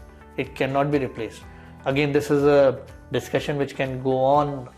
We'll save that for the next time, right? Vishal, I'm going to quickly move into talking about lab level, milk, right? Which is supposed to be the good milk, right? Which does, all the wonders that you expect milk to do, from say a cow or a buffalo, right? There's a massive amount of debate going on. There's a massive amount of capital which is getting deployed, right? We're seeing early signs of it, right? The pitch is that this is suitable for the human body, right? Irrespective of your ability to absorb, for example, the benefits from protein, lactose intolerance. It kind of takes care of that. So there's a lot of that narrative which is getting built, right? So one, I want you to talk about that. Second, I also want you to talk about what's happening with, say, for example, almond milk, and what's happening with oat milk. There are newer versions of milks that are kind of coming in, right? People are trying new extracts. All of that, plant-based milk for that matter, right? All of that is happening. I was talking to somebody recently. He mentioned, for example, how they are optimizing plant-based milk to a point where it tastes exactly like normal milk in a chai, right? So people are now experimenting with all that, right? So I want you to decode the environment for me and the landscape. Again, something which is now starting to happen not only with the milk but with the meat industry also. You have got getting 3D printed meats and stuff like that from Israel. See, it's very difficult at this point of time to say what is good and what's bad. A lot of time a new innovation comes in and we go gaga about it, thinking that is like the solver of all problems going forward. When we introduced plastics, we said इससे अच्छी कोई चीज नहीं होती है. जब वही बोलते हैं कि इससे खराब कोई चीज नहीं है, क्योंकि it has done whatever wrong it had. So COVID vaccines for that matter. So there is a lot of those things which have not been tested. So I would still say it is in the very early stages of research. I would say put it as a synthetic milk, because all of these stem cells from which this milk is being produced is to be put in a synthetic culture and stuff like that. I don't know what goes in, what comes out, how our body will actually respond to it on the longer run. We don't know that. So I think so we'll have to wait and see. A little too early to celebrate. Little too early to celebrate. As far as the plant-based milk, oat milk, almond milk is concerned, see, for people who are lactose intolerant, probably that's the choice which they have to make. They are not complete nutrition, and there is enough research papers on it when it is compared with a milk versus, yes, they may have something extra, but they lag probably in others. There's a proper research where everything of these has been compared. They may be good. So for example, some may have higher amount of protein. That's good. Maybe a pea body protein in a pea milk or something could be higher. Sure. So I think how best these products will perform, the taste wise would be an individual choice. But whether it is a replacement for milk, I would say no, because it cannot replace what milks bring in terms of micronutrients, in terms of all the other components. Each individual one of them cannot. Maybe if you mix 3 or 4, maybe I don't know, you can. But then whether that gives you the taste and the pricing point, which can be justified by you. Yeah. So I think so. Again, that's something which is interesting. We'll see how that evaluates. So I'll tell you what. So I am actually, there is a dichotomy in my mind. I think there is this lot which is motivated, which is willing to sort of acquire that taste, willing to pay that premium, right? I think that is a very different category, right? Yes. Not the larger audience is there. Correct. Right? I think possibly, we'll get there as a country with more awareness and so on and so forth, right?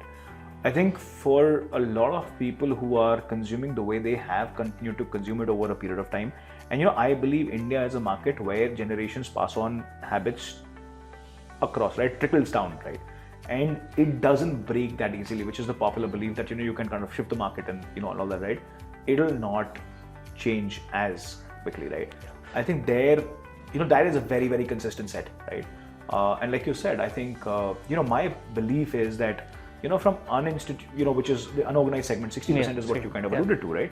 From 60%, I think that number first is going to start consuming better quality milk before it graduates to, say, more specialized forms. I don't think that a very large percentage is going to just skip that institutionalized format of or the better quality milk at scale. As you rightly said, this set of consumers are very different, and their reasons and rationales are very different. Maybe they are not even lactose intolerant, but as I said, they probably are against the cruelty to animal. Right. They may be or the fad, or they may be thinking that the cow is the one who is causing the climate changes. Yeah. There's a lot of those thoughts which are there, and a lot of time the information is now so easily available on internet, without having a required justification and research, where people are too quick to believe in certain things. Right. So I think so that set of people are different. They have their own reasons and rationales for why they want to believe in that. But as you rightly said, it's a taste and things which has passed within the family, and right now certainly from here to here, that jump will only happen if you actually move into the bandwagon of the thought process which the other community has. I think what I'm going to avoid in this conversation is going to be the carbon footprint debate around the cattle industry, right? And the meat industry. I'm not going to get into that in this conversation. I'm going to save that for the next one, right? But Vishal, we're quickly going to move into talking about the SKUs, right? We've spent a lot of time talking about the farm side of the game, right? Institutionalization, processing. I'm going to talk more about the SKU, the consumer side of the more interesting side of the business, right? What are the SKUs that you're doing? Would love you to talk a little about that. Are you predominantly dairy based? What percentage is dairy of the overall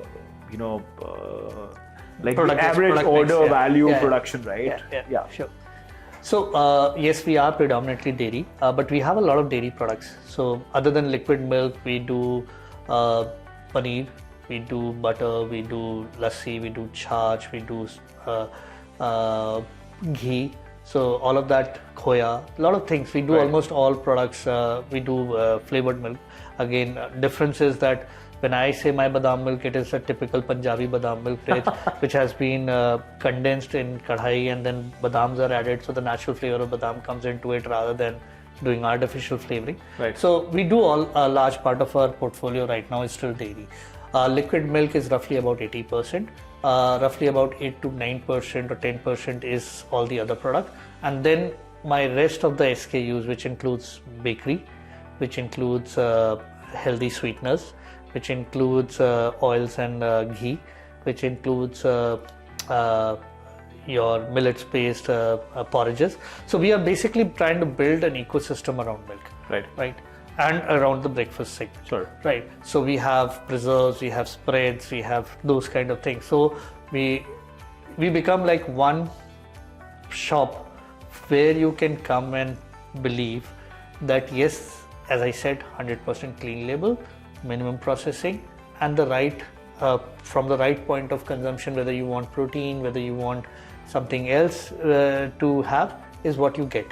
Now, and then the whole ecosystem ki aap dahi mein can you add probiotics, which we are making for using cow milk powder. So you can use it anywhere. You can mix it with your smoothies, you can mix it with your curd, you can actually add it to your marination and put it onto your non-veg. Right. It'll probably help you have a better juicy taste, because this extra probiotic bacteria, lactobacillus, will actually go inside and make it more juicy.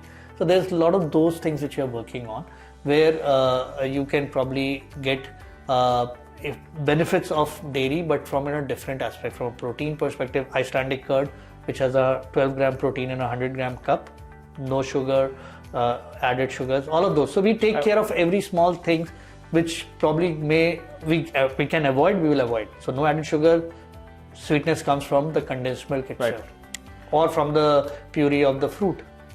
Interesting. Let's talk a little about SKU bucket. अभी आप कौन से product कर रहे हो? So dairy, of course, we've spoken about. We've spoken about milk, the entire supply chain, and I think the fact that the kind of trust that you create with milk, given that there is a lot of distrust, I think gets you a very interesting entry into the household. I think which is your larger sort of thesis, right? Correct. So मुझे थोड़ा सा आप decode, what's beyond milk for Happy Nature. Sure. So basically what we are building now is an ecosystem which is around milk, curd, and with a specific focus of what complements milk. So say for example, we will have porridges, which could be millet based, which could be other things which you normally consume, because that goes very well with milk, because if you're consuming milk, you probably will have a consumption for porridges. Right. And, similarly, if you are buying bakery from us, you will have a requirement for preserves and spreads. Sure. So we have that with us. Then for that matter, we are working on how we create probiotic and proteins within this ecosystem of milk. So for example, we have Icelandic curd, which is like 12 grams of protein, no added sugar, made from A2 cow milk of Indian breeds, and it's a 100-gram box, right? Similarly, we are looking at probiotics, where we are thinking of bringing kafirs in, which is made from milk, and it's a much more potent probiotic versus Yakult or others that might be existing, and it is something which is catching on as a thing. We are also working at a probiotic which is made from cow milk powder, and it has got 7 billion bacteria. It has got 33 strains of lactobacillus. So things which probably, and it will be in a sachet size, which you just open, can put it in your curd, your smoothie, or anything of that nature, milk, and just have it. So, or if you make your own breads, you can add it to your bread dough. Your breads would be much more better. So those are the things that we are currently working on. Very interesting. But yeah, the whole idea is to build that ecosystem around milk, curd, dairy products, which, as you said, our consumers starts with milk. We build the trust, we build the services, they see our services, and that's when they will probably start to enjoy the other things or the other products that we bring, whether from a dairy portfolio or whether it is from the breakfast portfolio. Interesting. Vishal, मेरे को एक चीज़ आपसे समझनी है कि a large part of the products that you're doing in your SKU bucket, right, are essentially commodity. And when I say commodity, don't get me wrong, right? मैं commodity उसको इस sense में कह रहा हूँ कि आपका जो ability to price होता है वो वहाँ पर एक limitation आ जाती है, right? You essentially, I think the play field is very clearly defined, right? A lot of today early stage businesses, startups, एक alternate strategy ले रहे हैं, right? They're trying to bring in, say for example, Icelandic curd that you kind of talked about, right? मुझे थोड़ा सा जो समझना है आपसे, one, there is this massive focus that I think anybody who's, say, looking at a larger product bucket, high protein content, something that we've across the conversation discussed, right, becomes a default sort of a setting, right? But जब मैं एक larger audience को देखता हूँ, तो मुझे कहीं ना कहीं एक अवेयरनेस में कमी दिखाई देती है कि यार पीपल आर नेसेसरली अवेयर कि हम प्रोटीन के रिक्वायरमेंट्स क्या हैं क्या नहीं है, you know all of that, right? I mean there is definitely how to calculate the what protein that I'm saying calculation is when you are aware, right? कि मुझे कैसे कैलकुलेट करना है, मुझे तो अवेयरनेस ही नहीं है इस टाइम पर, राइट? सो मुझे कहीं ना कहीं लगता है, you no, most of the products जो कि जैसे आप प्रोटीन का बात करना शुरू करते हैं, I think because of say the complexity of the product and you know your sourcing and in case you're manufacturing that, उस pricing जो होती है then that kind of increases, right? और इंडिया में अभी एक बहुत बड़ा जो audience है is essentially getting, you know, is just switching to a more institutionalized form of consumption, right? They're building a new relationship with the brand. They're not necessarily as ready, right?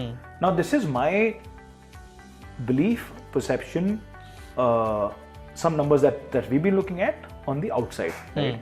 How is it that you are seeing this, right? जब आप कोई नया product develop कर रहे हो, right? What goes into developing? So one, I want you to decode, you know, how India looks like right now. My belief is that, you know, while you're operating in certain defined markets, right?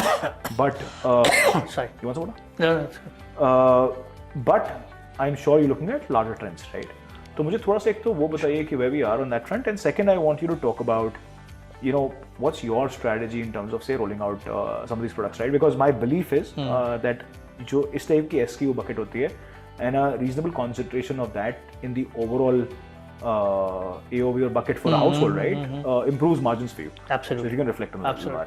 So you're absolutely right. See, as I had mentioned, we have about a 30% margin on milk, right? But that margin, when we take into consideration the delivery cost and everything else, it works out to be a very small number in terms of margin percentage. Right. How to increase that is, as you rightly said, is all of these other products which comes with a margin percentage, gross margin percentage of 50 and above, right? So if you do a blend, right now if I am doing about 80-20, if this blend moves to 50-50, now what would it mean that my average order value, and again the beauty of the business that we are in is it's a subscription based business, so you have a very sticky revenue. So where all the other D2C brands normally talk about repeat orders, our repeat orders is daily, right?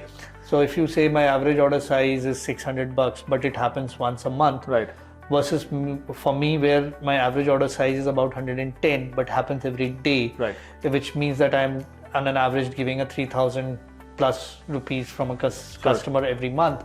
If I can make it to 150, that's a significant jump.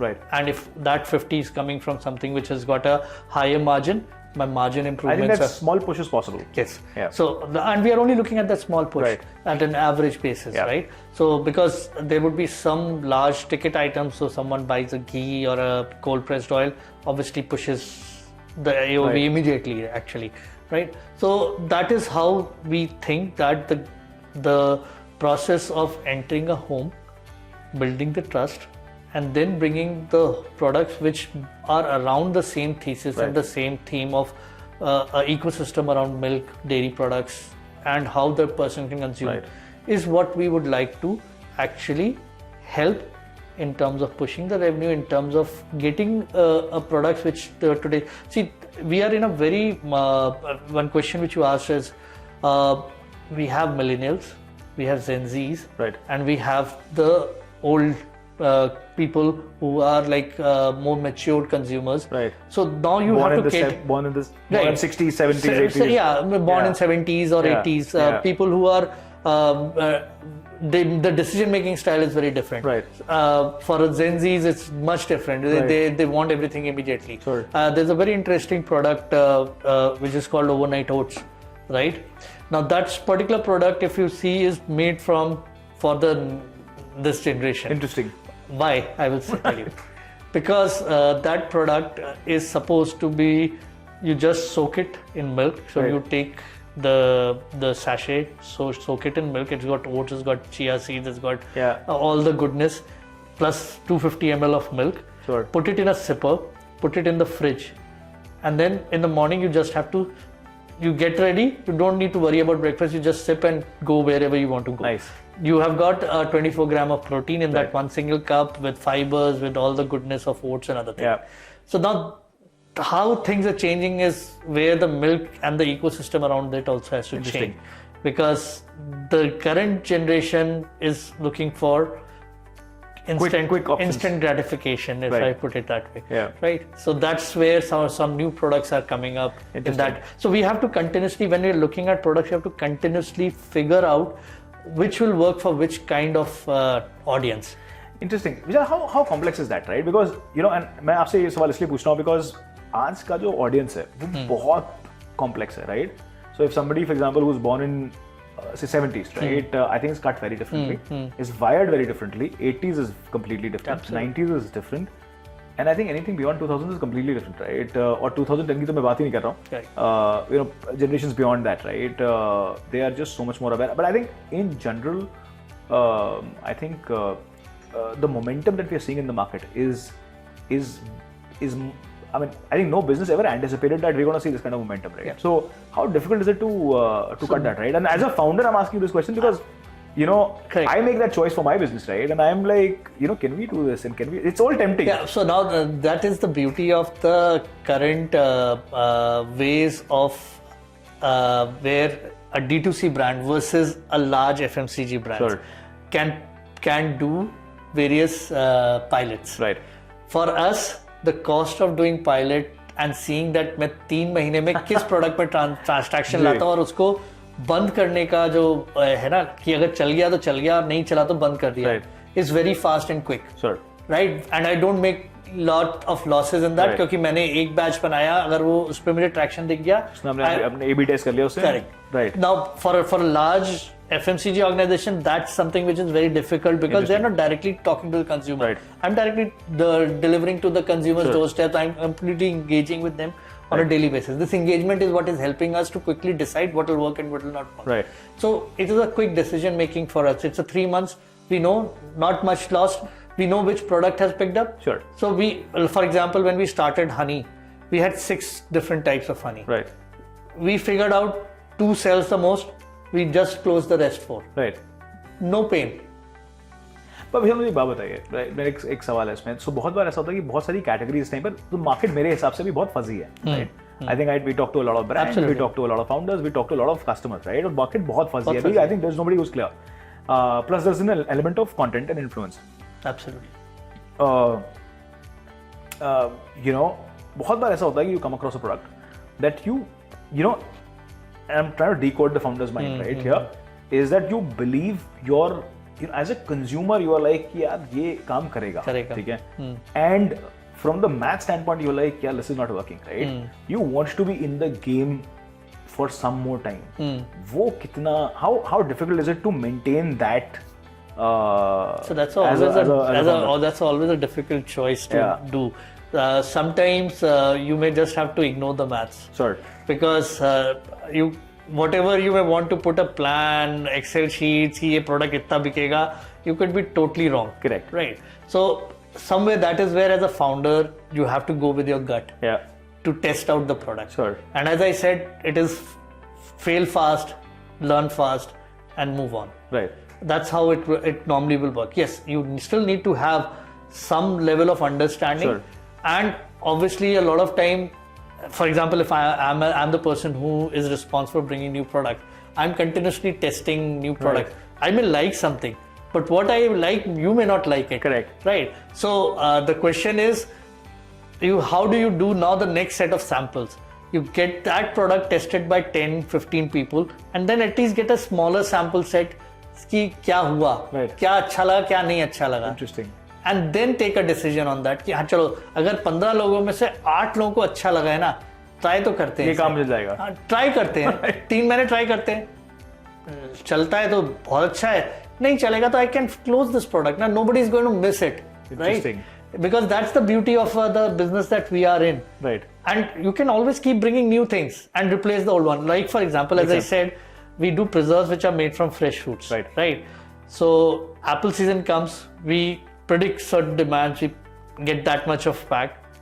तो 4 महीने में खत्म हो गया. अब मैं अगले 6 महीने 9 महीने नहीं दे सकता because I don't have. Correct. Now maybe at that point I'm introducing a plum because the plum is in season. Right. So my consumers will move on to a plum jam. Because मुझे एक बात बताइए, तो ऐसा कौन सा product है which has actually surprised you? You were like you never anticipated. I mean, of course you had a larger gut feel कि यार ठीक है चलना चाहिए and all that, right? And it's completely blown you, saying that So this is amazing. How has there been one product which is done that? Not at this point, but yes, when we launched buttermilk, at one point of time the sales was not moving. Right. But suddenly this summers the sales have just gone up, both in all the geographies that we are there. Right. So people, maybe it's a different kind of push. We said we actually wanted to run a campaign having a cold drink bottle and a buttermilk bottle and saying quench your thirst, and what probably is the best way of hydrating yourself is this. Right. Is a buttermilk. Sure. So maybe it's very filling. It's very filling. It's hydrating. You lose so much of sweat with the humidity on. Just have a buttermilk. Right. It just brings in. So you and a lot of times you will figure out things which probably have not thought. We do a spiced sattu mix, which is a protein mix, right? We realize that buttermilk and sattu is a staple food for Bihar. Yes. And it is a summer thing. Right. Winters your summer. So we have certain products which are got very seasonality in it. We have a turmeric latte which sells like anything in winters. Right. But doesn't sell that much in summers. Of course. Right. Yeah. Similarly, sattu and buttermilk sells in summers but doesn't sells in winters. Very interesting. So you will have to plan all your things accordingly. So and by giving this variety, now the consumers will know कि ठीक है यार मुझे winters में ये मिलेगा यहाँ से और summers में ये मिलेगा, या अभी plum का season है मुझे fresh plum preserve मिलेगा. I think that's a very interesting point that you highlighted. I think that just you become, what I read from all of what you were saying, right? As a consumer, I'm like ये मेरा possibly मेरा family member है. You know what I mean? I'm going to continue to get the best, right? Now I can sit और मुझे experiment करने के लिए बहुत सारी चीजें मिलेंगी यहाँ पे, और मुझे अच्छा लग गया तो मुझे पता है कि यार ये अगले साल ही मिलेगा, इसलिए खा लो. So वो एक यूनिकनेस भी रहती है. कहीं ना कहीं I think that assurance is very very important, right? I think as a brand, I think that's a very important takeaway from this conversation, right? Is that if you build that repute and that relationship of assurance that we are the best, I think that really defines how far the brand is going to go. I'll give you another example. So we are working, we've been working with this pickle person for making a preservative-free pickle. Sure. So we just launched it. Right. We were doing earlier with someone else, another vendor, but the pricing was very high for the size that we were doing. But with this vendor, we were able to bring the pricing right. Right. I was very surprised at the push in terms of sales, and it's been just 15 days. And we anticipated, I think so we are almost towards the end of the whatever we had ordered. So now we have given a repeat order. Interesting. So I'm just saying that you have to not only get the product right, you have to also get the pricing right. If the pricing and the product is right, it will probably fly. I agree with you. Vishal, how do you see deep discounting, right? मतलब D2C brands आज के date में it's very important for them to deep discount, right? How do you see that, right? We don't do. I mean, you have to sort of get numbers, right? No, we have to get some numbers. Yeah, sorry.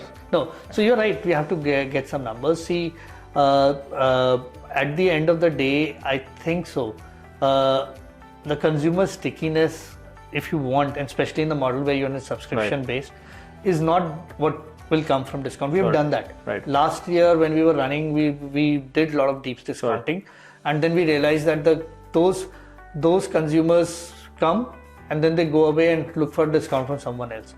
So we do give cashbacks. We do run flash sales. We do run all of that. But it is not deep discounting. It is a very calculated discounts that we work on in terms of how we would like the consumers to see, not us as a brand, someone who is doing, so we don't do a 450 ml packing. Right. मैंने price नहीं change किया, मैंने size change कर दिया. We don't want to confuse the consumers. 900 ml घी नहीं करते, 1 litre होता है, standard size 1 लीटर करेंगे. We will not give you a false this thing, like a discount which is very difficult for you to calculate. Interesting. To get कि भाई actually में end में आपने pay कितना किया. You make it as confusing as you want. So we say अगर 10% है तो 10% ही है, आपको कहीं confusion नहीं है. Right. So and plus we will give you the product that we have promised. So these are the three things. So I tell my team we do honest sizing, honest pricing, and honest discounting. Interesting. Vishal, towards the end of the conversation, ये बहुत I think elaborate conversation ने रखा. मुझे थोड़ा सा ये बताइए कि you've had a great journey, right? So थोड़ा सा I think we'll talk numbers, some bit of it, right? Which is always a difficult part. But I think I get the value system, I get the ethos of how you're kind of building this brand, right? So, but how's the journey been, right, from a number standpoint? अभी कितने आप households के अंदर हो अभी? What's the relationship like? So I think so when we started, the journey has been obviously it's an entrepreneurship journey, it's a startup journey. Sure. It has its ups, it has its downs. Right. As I shared, second year we were almost bankrupt because we got it wrong in terms of reproduction cycles Right. and other thing. That was the one point where we said, as a founder, we will do it ourselves. Right. We were working with consultants. Sure. We threw out the consultant, said no, we'll do it. Sure. We learned everything from there, Yeah. and since then we have not looked back. Right. So there has been a lot of ups and downs in the journey that we have been there. Right now we serve roughly about 12,000 consumers across daily. We do obviously this is not the best numbers. We obviously would like to be much bigger than this. Right. But I think so what we have been able to achieve in this period has given us a lot of confidence. Sure. In terms of that from this point onward, we can have the hockey stick which we want. Right. Because we have built the good products, we have an ecosystem which we wanted to build, we have the trust, and we have a decent consumer base Nice. already available with us. We are the only few brands who in this segment who are multi-city, multi-state operations, and someone who does their own farms. Probably we are the only one Interesting. who does all of this, run their own farms, only do farmers collection model, multi-city, multi-state. So we are right now 3 states, 2 union territories that we cover. Very interesting. थोड़ा सा so 12,000 households, right? Yes. That's a Every day. That's every day, right? Every That's day. a Normally reasonably that's large the number. kind of interaction. Some may be off, some may be on, some may be on Sure. alternate day basis, and there's those. I'm saying people continue to sort of do that, right? They continue to optimize their supplies, right? You're traveling. So we do about other things. 1,400 units, 14,000 units or orders every day. Very interesting. यार मुझे क्या बताइए कि अभी what is the AOV like, right? At a family level, right? I mean, on a daily So basis. we do about 110 rupees a day. Okay. So this is a daily So average. milk order value. continues to be the Milk the continues hero to product. yeah, in the absolutely. category. As I said, milk is a door opener. 80% of our revenue is coming from liquid milk. Very interesting. And how about the other products that you've kind of other now products- you're layering up? Yes. How is that? How is that? So we kind were of- at almost 1 or 2% about 2 years back. We have come to 20%. Nice. So that's where the AOV has it has helped us to move the AOV Right. with the right engagement with the consumers. We would like them to try our more products, because you will see a lot of time the consumer orders milk and then he forgets. Sure. Because he's happy. 3 packet मेरा रोज आ रहा है, मेरे दरवाजे के बाहर मिल रहा है, मुझे ऐप पे कहीं नहीं जाना. हाँ, मुझे ऐप पे जाना है तो केवल वेकेशन मार्क करने के लिए जाना है. Otherwise, so how you get that consumer to engage with you for other products is what we are trying to crack. Very interesting. Is- That's a very interesting point that you highlighted. once we crack that, Yeah. is where probably the AOV we would like to go up to 150 per day, which is what 40 rupees on a 110 Base. That's about 40%. 40%. Roughly about 40%, yeah. So that's what we would like to achieve, which interesting. ideally would make my overall segment mix move from about 50-60% milk, liquid milk, and 40% of other products. You know, Vishal, one point that you highlighted in the conversation, right? Such an important point that you highlighted, right? That, you know, they just want that milk to be delivered on their doorstep, you know, and I think the next phase of engagement, right? Yes. How do you sort of push that through? You know, to engineer that, I think is the going to be very interesting to sort of see how you kind of do that. That's right? the code we are trying to break. Yeah, so I think we we have limited success so far, Yeah. but we are still trying to figure that out. Very interesting. विशाल, मुझे थोड़ा सा online versus offline के बारे में बात करेंगे, ठीक है? अभी आप लार्जली ये जो हाउस होल्ड्स आप केटर कर रहे हो, you kind of directly getting to the households, right? Now that's a very large supply chain that you can managing, right? मुझे थोड़ा सा भी बताओ कि you know how important does it become for a brand to go offline, and you know specially in food, because it's food experiential है. मुझे personally लगता है कि अगर आप डिजिटल इकोसिस्टम में एक ब्रांड हो, तो कंज्यूमर अगर आप सोच रहे हो कि डिजिटल एग्जिस्टेंस है आपका, you know, you'll grow with digital existence only, I think you are mistaken, right? Because you know, there the consumer is largely coming for the consumer is largely coming for a discount, right? The motivation is very clear कि मुझे best deal क्या मिल रही है, right? And basis A and B, अगर 19-20 का भी फर्क होगा, so they'll choose the one which is at a better price, right? A more competitive price. मुझे लगता है कि अगर आप experiential build कर लेते हो, which is say an offline play, I'm not saying first to second, you know what you do is you build a love affair with the consumer, right? अगर मुझे आपका टेस्ट समझ में आ गया, फॉर एग्जांपल अगर मुझे आपकी छाछ अच्छी लग जाती है, या मान लीजिए मुझे लस्सी अच्छी लग जाती है, राइट, और या मुझे फॉर एग्जांपल बादाम मिल्क अच्छा लग जाता है, right, then that becomes my default setting. Correct. I will possibly go ahead and pay a premium of say 5-7 rupees, right, on a base of say 60, right? Now that to me is a reasonable buy-in that I can engage the consumer on. मुझे थोड़ा सा उसके बारे में बताइए. How do you sort of prioritize that? Yeah. So you're right. See, these days, just being a digital brand, especially doing doing the whole last mile delivery, is not the only way out. So omni-channel is obviously going to be something that will play important. As a young brand, we are building different channels. For example, other than our own platforms, we are looking on Amazon's, we are looking at quick commerce, we are looking at ONDC. I think ONDC would be a big thing, a game changer, and we want to take a early position in ONDC.